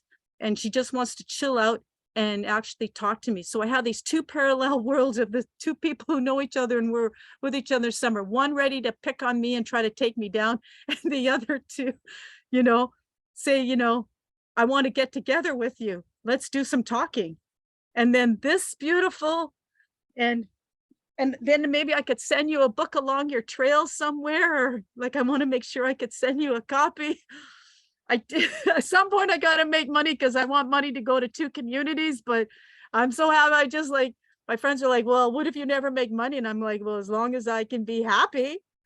Because my friend Angel just told me her son just told her, her granddaughter who just turned 3 needs to have my story read to her at least 3 times a night. And I'm like, hey man, I'll take that over $1 million trillion any day. So, like whatever. And I think they like all the connecting links, and your algorithm, Stuart, is it's starting to really manifest. So I'm all excited here and all over the map. But hi to everyone, and I'm so happy. And I'm sorry, but you won't believe this. In my Baron Bumblebee story, it's a series, and one of the main things is Baron Bumblebee, and the 5th story at the end, they get abducted and they get sent into the world to try to steal the spirit bear and put him into the black market. And then he gets saved at the south of Africa. But everywhere they go, they transform all the bad guys into good guys. And by the time he gets back, long story short, to Turtle Island, his whole neck is covered in like necklaces from all the traditional tribes of the world who were out to protect he and Bumblebee. And then I see your bundle and you're doing this. It's the same thing. It's just so beautiful. It makes me so happy. Anyways, brings out the kid in me and the happy old grandma lady, wherever. So I'm not West Coast, but on the West Coast, everyone raises their hands, and I raise my hands to you. She's got your book right here. So what I'll do is I'll just give her this version. I mean, Okay. the one that you gave to us, and then later on I'll send another one to you. I'll send a couple more to you anyways, because I got to send some stuff. Oh no, we got a couple then. Okay, Edith says we got a couple. We'll give her this one. So here's something to think about. She's doing this all the time, this kind of stuff. And she's in corporate right now. Her and another artist, a woman, beautiful life giver from Argentina, who is working together on a book, like an illustrated book about a friend of ours, a man from the Lupaca Nation in, don't tell me, Lake Titicaca in Bolivia side. There was, as you know, colonization coming around, and there's a lot of tourism.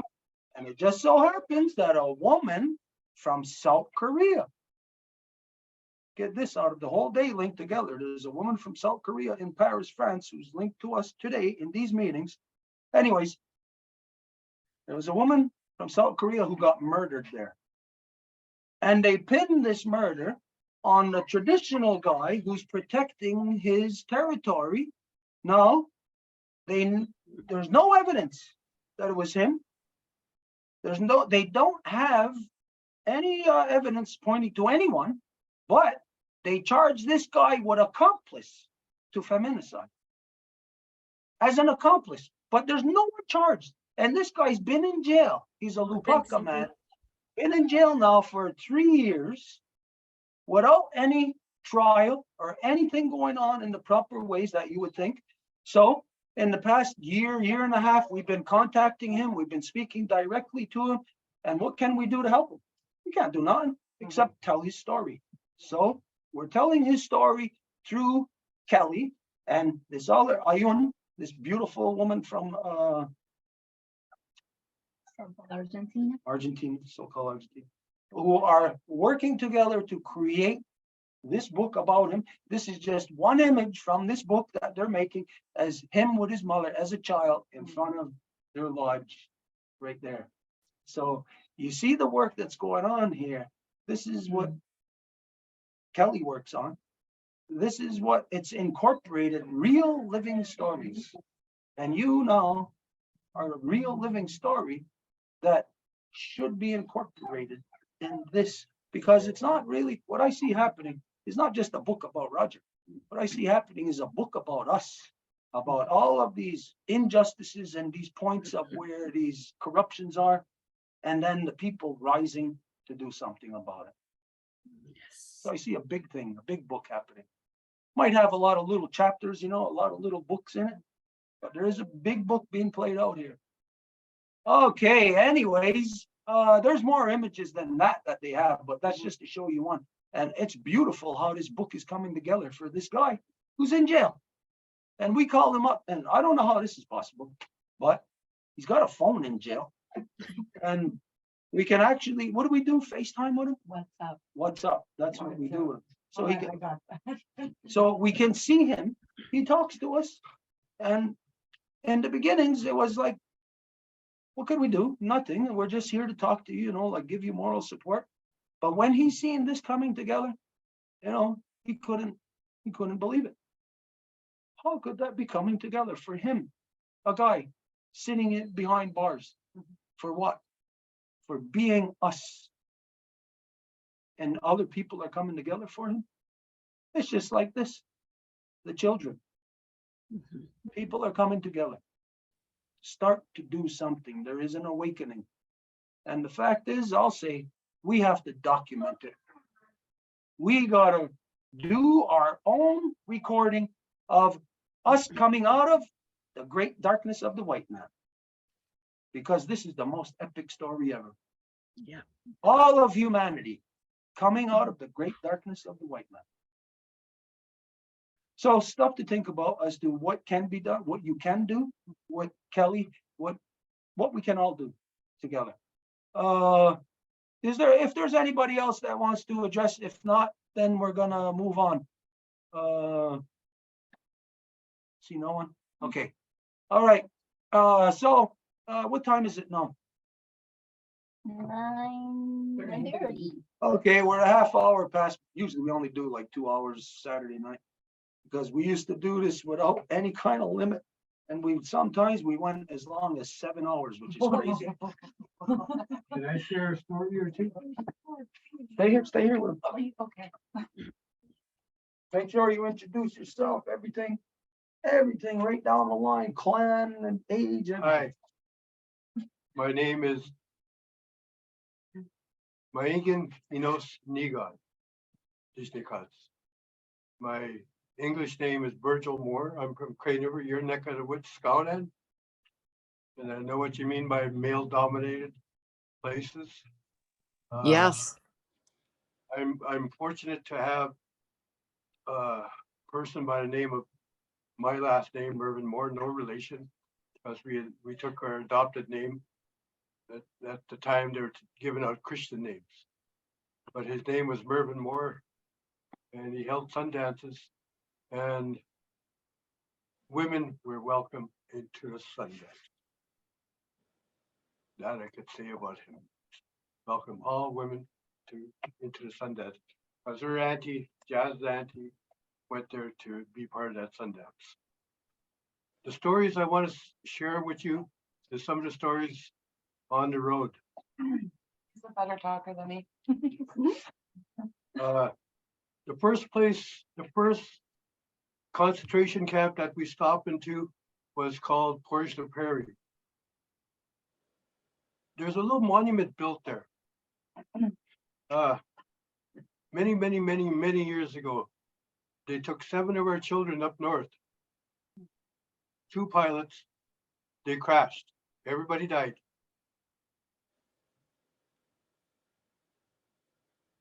They sent a plane to recover the bodies. A couple of years later, the bodies they brought back was the 2 white men and left our kids there. That's how brutal this place was. To this day, they got a monument. When you see these little crosses, these little things on these crime scenes, they're not graves, they're crime scenes. Because these kids got murdered, our kids. And when I look at survivors, I see them as children. They might be older than me, and they are older than me. Some as old as me. But I see them as children yet because they were never allowed to be kids. Their childhood was taken away from them. On a lighter note, I could tell you this one little story I really enjoy telling because to me it's a feel-good story. In Kamloops, BC, there's a group of women that take care of the 215 graves. And every Friday, they offer spirit plates to these children. And they play songs, they drum songs, traditional songs. Well, the day after we got to Kamloops, they invited us over for their ceremony. We're so happy to see that. Because here's these 215 forgotten little souls that whispered to the world, they found us. And they're doing their ceremony. And on these grounds, they planted trees. And on these trees, they hung cloth. On these trees grew apples. And Jazz will never look at an apple tree again without looking at what happened to this apple tree, these trees. Apples usually rot from the outside, not these apples. They rot from the inside. Not even animals will eat those apples. It tells you how bad that ground is. But like I said, this is a feel-good story for me. It always makes me feel good when I tell this story. Because when they're doing their ceremony, they pull out their drums, started playing. It was a very calm day that day, not a wind in the sky, in the air, nothing moving, nothing at all moving. There they were, the women were playing, singing that song. And right across, about 50 feet away from me, there was a tree. 4 little pieces of cloth under. And every time that woman would strike that drum, all I saw was 4 little pieces of cloth moving to the beat of the drum. In my eyes, what I saw was joy. These kids heard their songs being played for them. They saw the spirit plates being offered to them. To me, that's a feel-good story because these little kids were found. They're no longer lost. And they're being honored the way they should be. Traditional ways of our people. And if you could have saw that moment in time, you would know how I feel every time I tell this story. It feels really good, right in here. It feels really good. Not here, but here. And when we were in Cowesses, where they found 751 graves, they weren't mass graves, they were just 751 graves. They're confirmed, And the Chief Cadamus Delorum, he saw us there. There was 5 of us there and Jazz. What we do when we go into these places, we walk in there at 1:15. We put the bundles down, we offer our prayers, we smudge, we offer those spirit plates. We sing, talk about what these children could have been, would have been, what they would have been doing. And at exactly 2:15, Jazz and myself gets up and we walk away. That's what we do, just get up and walk away. Well, at that time, Chief Delorum had a bunch of media over here and they're hounding him, come here, come on. And he just pushed them aside and said, no. We got people to talk to. Came there and talked to us. Explained, showed us around, explained what was happening here. Then Jazz asked him, there's these two graves over there. They're well taken care of. They're manicured. Little picket fences around them. Flowers on the grave. Fresh flowers. Everything on that grave. She asked Chief Delord, what's with those ones? How come all these ones have got markers, and where's the markers? Where's the headstones? The Pope or the bishop at the time got everything bulldozed out of the way to hide where our kids were buried. Well, anyway, these two graves over here, like I said, Jazz asked, well, what about these two graves? How come they're like that? He says, that's a priest and a nun. With the 751 unmarked, they're unmarked graves. They've always known they were there. Chief Catalyst walked us through it, explaining. Some of the graves date back to when, like, the settlers came to around the community. And there's graves there from people from the community. So it's mixed, both settlers and indigenous. And then further back was the children from the residential school. And he made it very clear that they've always known them, both of them, and they're not mass graves. But the disturbing thing was the bishop, like Virgil said, had ordered the stones to be bulldozed and buried. I believe they started finding them. Yeah. But, believe it's because they were hiding the kids from the residential school that were involved in those graves. So they had everything. And then they were unkept. It was unkept for years. It was community members that stepped up, that we sat with and talked to, that started to take care of it. And then other people stepped in. And then when the 215 were confirmed, because that's what it, like, everybody makes that very clear to us, that they've always known about all of these spots where the children are. So they're not found, they're confirmed, and they're crime scenes. That's how they're treated, as crime scenes. So, like, we have visited lots of residential schools. We have sat with hundreds of survivors, and we have visited thousands of graves. And that's part of the journey. And we shared stories around our campfire. Residential school survivors, concentration camp school survivors, they came around, told their stories. And a lot of these people have never told that story before. Never ever told that story before, because no one believed them. It's not true. It's just a story. It's a lie. You guys are making up.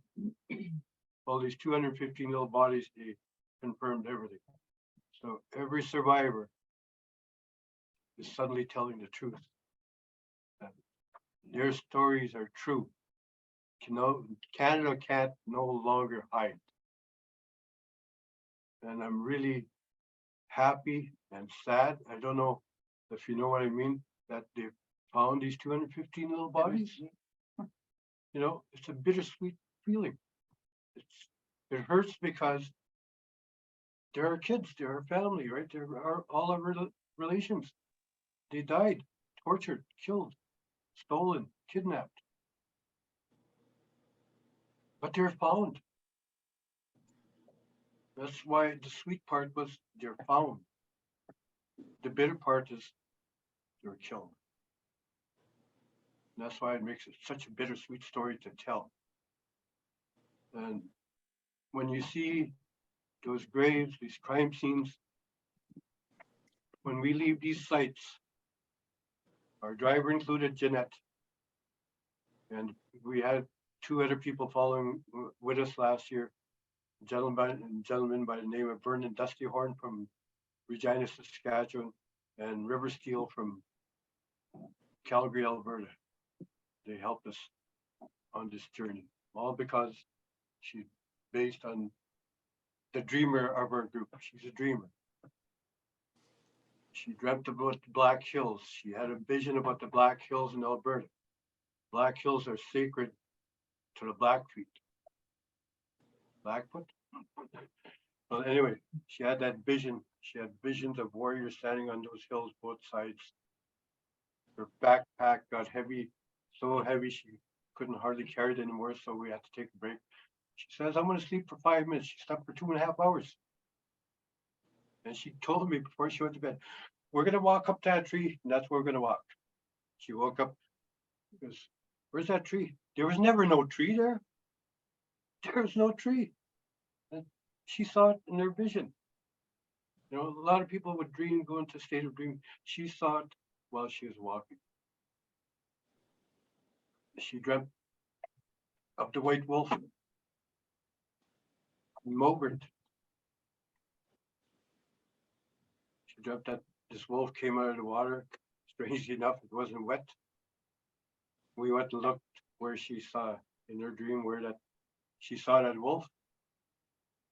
One big paw print of a wolf's paw print right by the lake coming out of the water.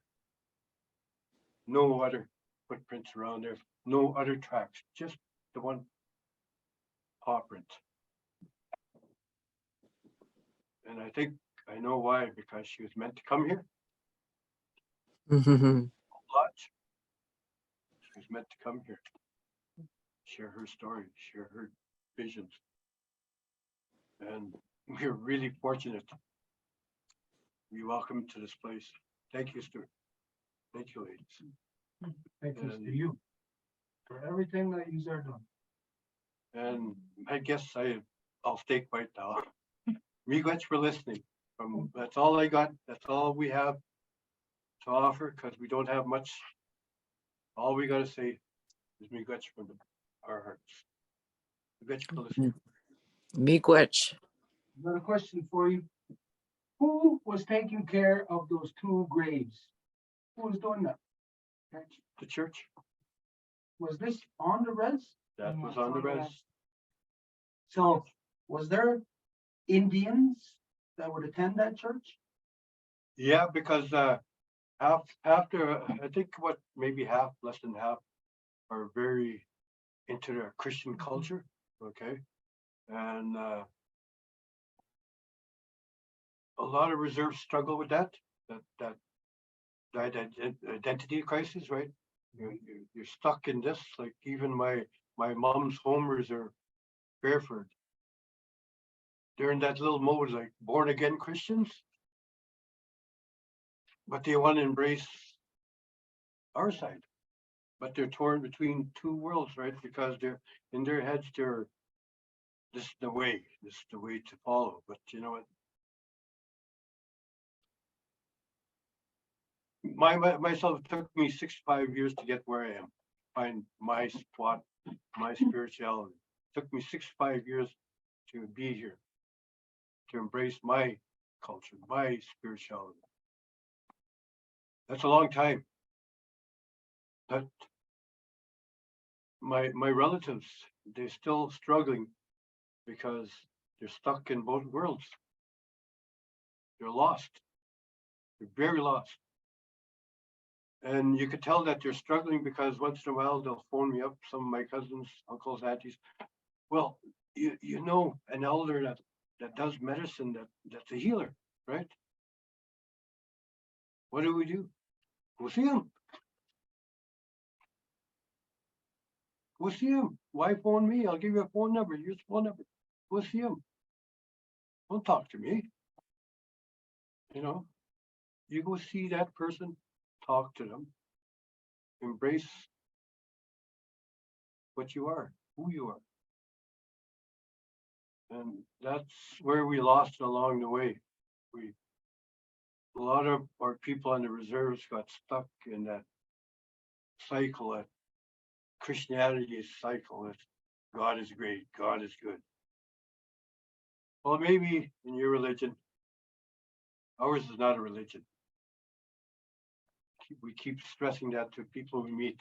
Ours is not a religion. We don't follow a Bible. All our stories, our histories are oral, visual, handed down stories, handed down traditions. We don't follow the book. You know, we don't do that. We sit down with people like Stuart, show us, guide us the way. That's what we do. And I'm very fortunate enough to walk with this young lady. I call her my daughter. She's not my daughter, but she's my daughter. She's my girl. And 2 weeks ago, she says, I feel really bad for you. Why? Because we have some pretty good conversations, the three of us, and we have to because we're close on the road. She asked me, well, I shouldn't be here with you. Your kids should be here with you. I feel really bad because your kids are not here. You should be with your kids. I got 2 kids. I got a daughter and a son. Janice says, well, no, I'm right where I'm supposed to be. You're my girl. And it ain't going to change. Nothing in this world is going to change that. She's my girl and she'll always be my girl. And I'm really fortunate to be with her. I will never leave her alone. So I think she's going to be safe.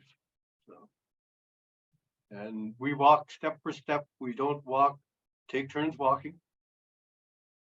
I walk ahead. She follows behind me. She just points on a map and says, we got to get there. Okay, let's go. I find a way to get there. I'll look for campgrounds way. And Jeanette, our driver, will also look on Google Maps and see where the places are. And unfortunately, this time of the year, there's no campgrounds open. So we're stuck with trying to find a place to stay all the time. Give me a piece of ground to sleep on. She always tells me, don't talk about this part. But in my heart, I always got to talk about it. All the nations that we met offered us a place to stay, whether it's in their arbor, our grounds, personal homes. They always offered a place to stay. One First Nation, I told you I'm going to say this, and I'll always say it, but this one First Nation here in Ontario, and the Ojibwe, part of my people, turned down 2 women and an elder and said we couldn't sleep on their reserve. They didn't have no room for us. That reserve was called the Thessalon First Nation. That's the only reserve that I was really mad at the time. That really pissed you off, eh? No, I'm more hurt now when I think about it. It hurt me inside because that's my own people. Look at here. The Mohawk people took us in, offered us a place to stay, offered us meals. You know, Blackfoot, the Blood, the Assiniboine, the Cree, all along the highway. Yeah, they all offered us a place to stay. One little phone call, can you have a place to stay? So we weren't asking for food. We wouldn't even sleep in their house for Yeah, crying. we just wanted a piece of ground to, Away from the highway. away from the highway, you know, safe. Because I always try to make sure my girls are safe. She's also my girl. But I always try to make sure there's a safe place for my girls to be safe, where they could rest their weary feet, especially her. She carries that bag all day, that bundle, and she carries it all day. From the minute we started walking till the minute we stopped walking, that thing is on her back. It weighs about 25, 30 pounds. Okay, 35. And it's probably heavier about now. But at the end of the day, I don't expect to do anything except sit there, recover, because that's a lot of weight to carry. She doesn't let me carry it. Did you say be a carver? No, carry. Oh, I thought you said be a carver. No. She doesn't let me be a carrier of the bundle. Oh. She doesn't let me carry it. That's her bundle. for her to carry. She'll never let, the only time I didn't carry that, pulled it. She had blisters on both feet. And I tell you, these blisters were right from right here to right there on both feet, on her feet. So bad she couldn't carry her bundle. And I went and bought a wagon before we left Winnipeg that time. I went and bought a wagon. It's a game cart wagon. Carries about 300-400 pounds. And she was wondering why I bought it. Well, I bought it for a reason, to carry something. When What her kind of feet- shoes? What kind of shoes were you using?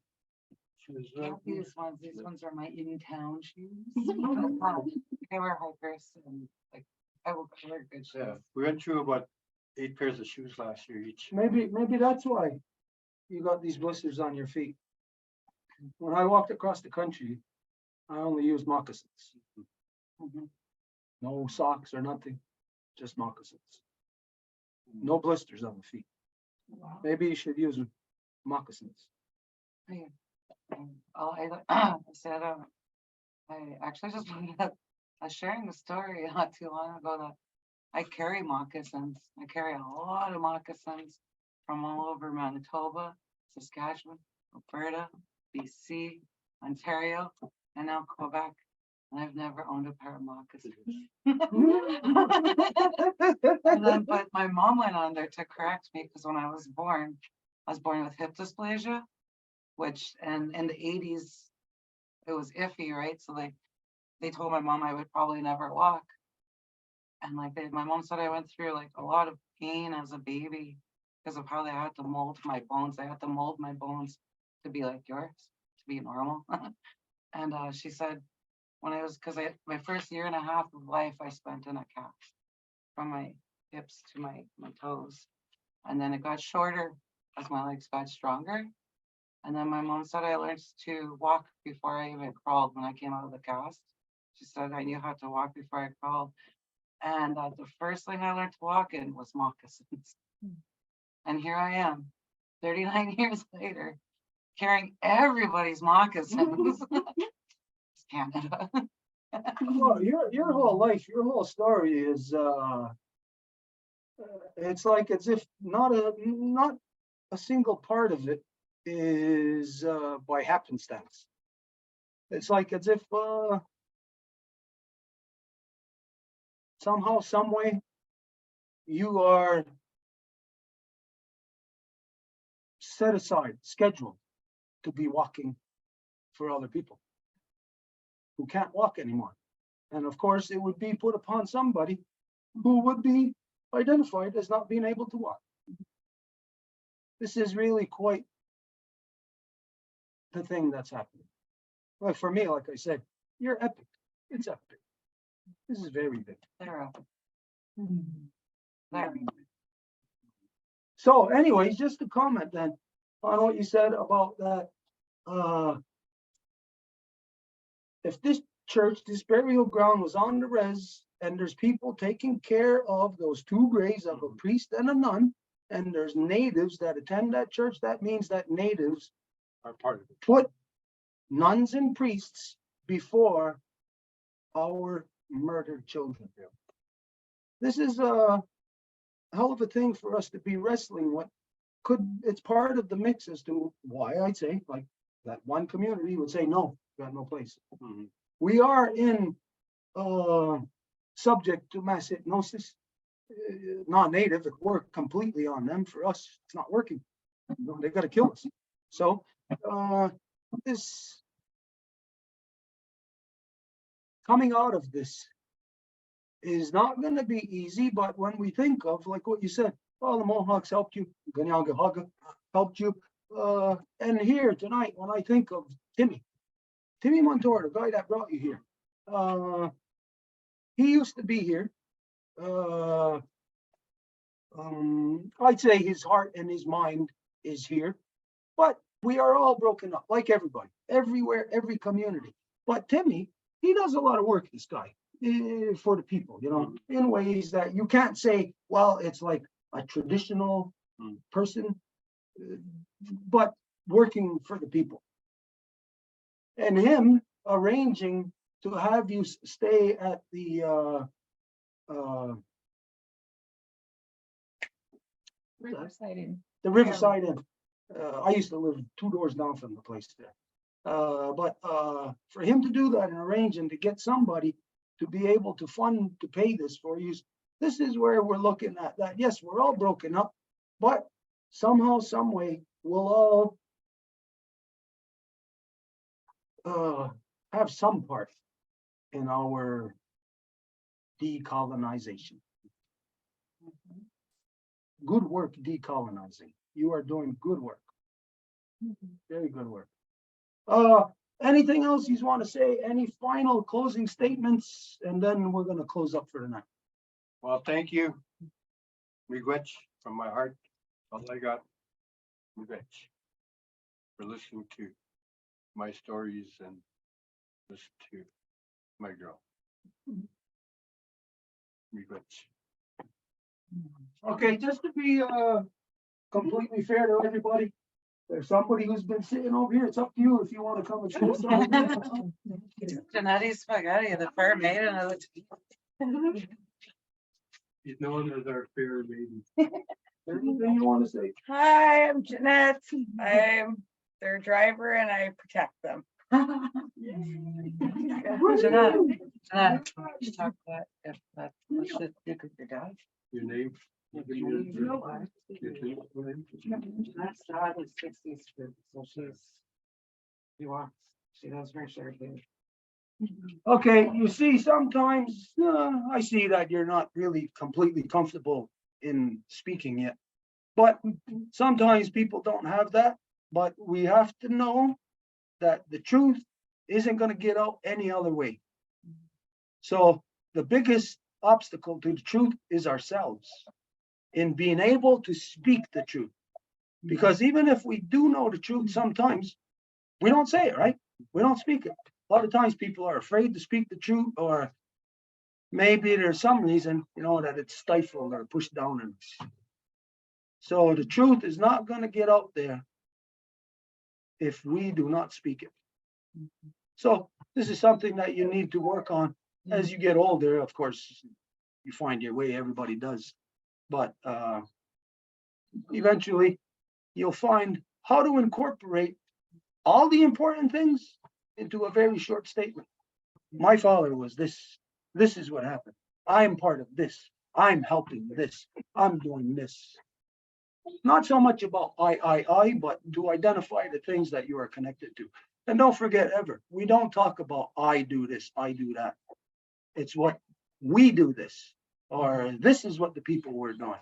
I do not do anything except support and participate in what the collective is doing. And if the collective is all gone, it's not the collective of people. It's the collective of truth, what the truth is. Truth is that what those children knew is before they were born, their mothers were singing to them. Their mothers were teaching them when they were still in the belly of their mother. A lot of songs were lost with those children. A lot of songs are there beneath the surface of the earth.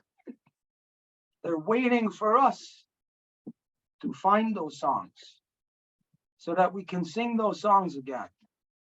Now, it's not like you're going to go and dig up the ground where these bodies are,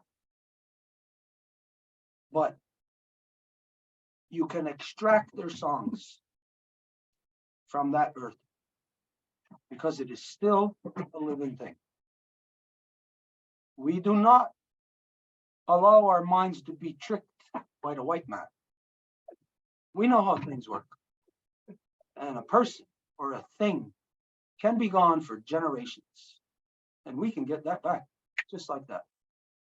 It's in our songs, it's in our ceremonies. As long as we have one little part that we're hanging on just by a fingernail, we're hanging on to everything. We are not at our weakest point we are at our strongest point. Because a long time ago, before the coming of the white man, there was bazillions of us all over the place, living, doing what we're supposed to. Since the great darkness of the white man, it's whittled away our numbers down to just a few. And if a few can maintain what it once took bazillions of us to maintain, then that does not mean we are at our weakest. We are at our strongest. And as you've seen tonight, it's strength. My voice, as you all know, it's no good. So only one verse. And even this, I know that you'll be able to hear it. It kind of cancels out when I beat the drum. Yeah, when the drum is too loud, we don't hear it. The microphone filters. You have to change your audio settings to permit like all the noises to get out. So How do we Edith, I do don't. You click on the arrow near the microphone and then audio settings. Okay, so I don't do it on the Zoom, but I have to go to audio settings. You do it on the Zoom of Stuart in audio settings okay, in the microphone place. Uh-huh. And then you'll find there a place where you can click original sound for musician. Oh, yeah, I see it. Remember? And then you'll see on the top of your screen that there's a original sound on or off. You click to put it on. Is that okay? Yeah. Okay, so I guess it should be okay. Do you hear it good now? Could you drum, Stuart? I'm drumming right now. Can you hear me drumming? Yeah. Yeah. We hear a bit more, but not that much. Okay, well, I'm not going to be drumming that loud anyways, because that's going to drown out my singing. And my voice isn't that good, so I can't sing that loud. So we're going to do it kind of low. It's wrong.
Yahweh, oh, Yahweh, oh. We are hey, oh, hey, oh, hey, oh, hey, oh, hey, oh, that's it before I screw it up anymore. Holy jeez. Yeah, for some reason, I sang the second one first, and that screwed me up on remembering the first one. Anyways, I can't sing that good, but everybody says it's the thought that counts. So I was thinking about saying, okay, we're just gonna close now. How do you feel? Would you mind coming to stand here with us as we do the closing? Eat it.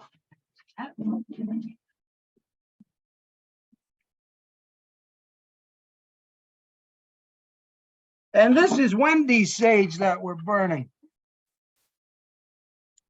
And this is Wendy's shirt that we're wearing. And I also give your gift, Wendy. Awesome. Well, just stand here, eat it. You can stand in the center and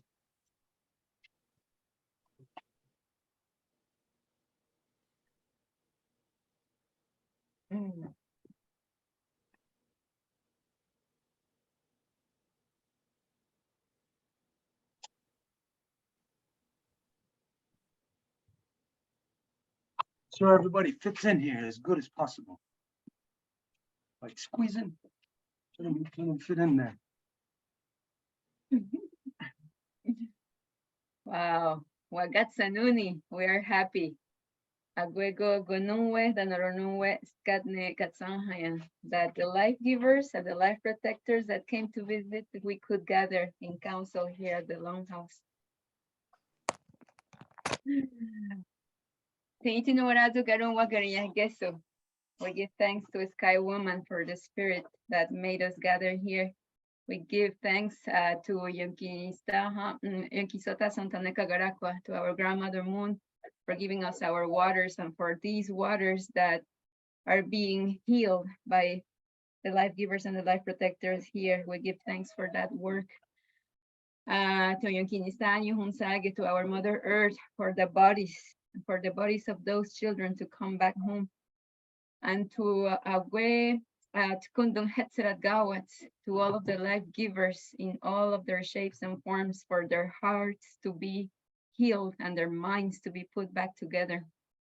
And so we give thanks to the twins, Teroñuwago Sawiskara, the male energy, the life protector energy in balance to help their mothers heal, for those little boys to come back to their moms.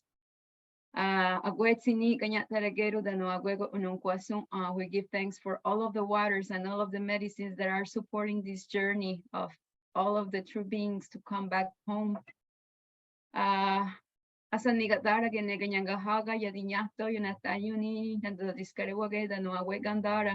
We give thanks to the clans that we know here in the house, Turtle, Wolf, and Bear, and also for all of the clans of all of the nations to rise up to their responsibilities, to wake up to their true identity. We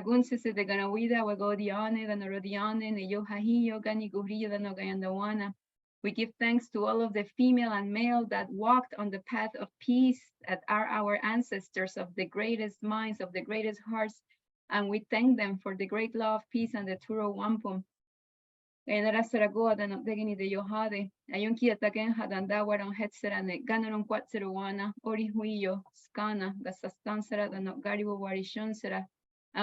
them to help us to bring back the great love so that the truth can be upheld and that the united people in peace can bring back that power of our ancestors and we can walk in righteousness in this world.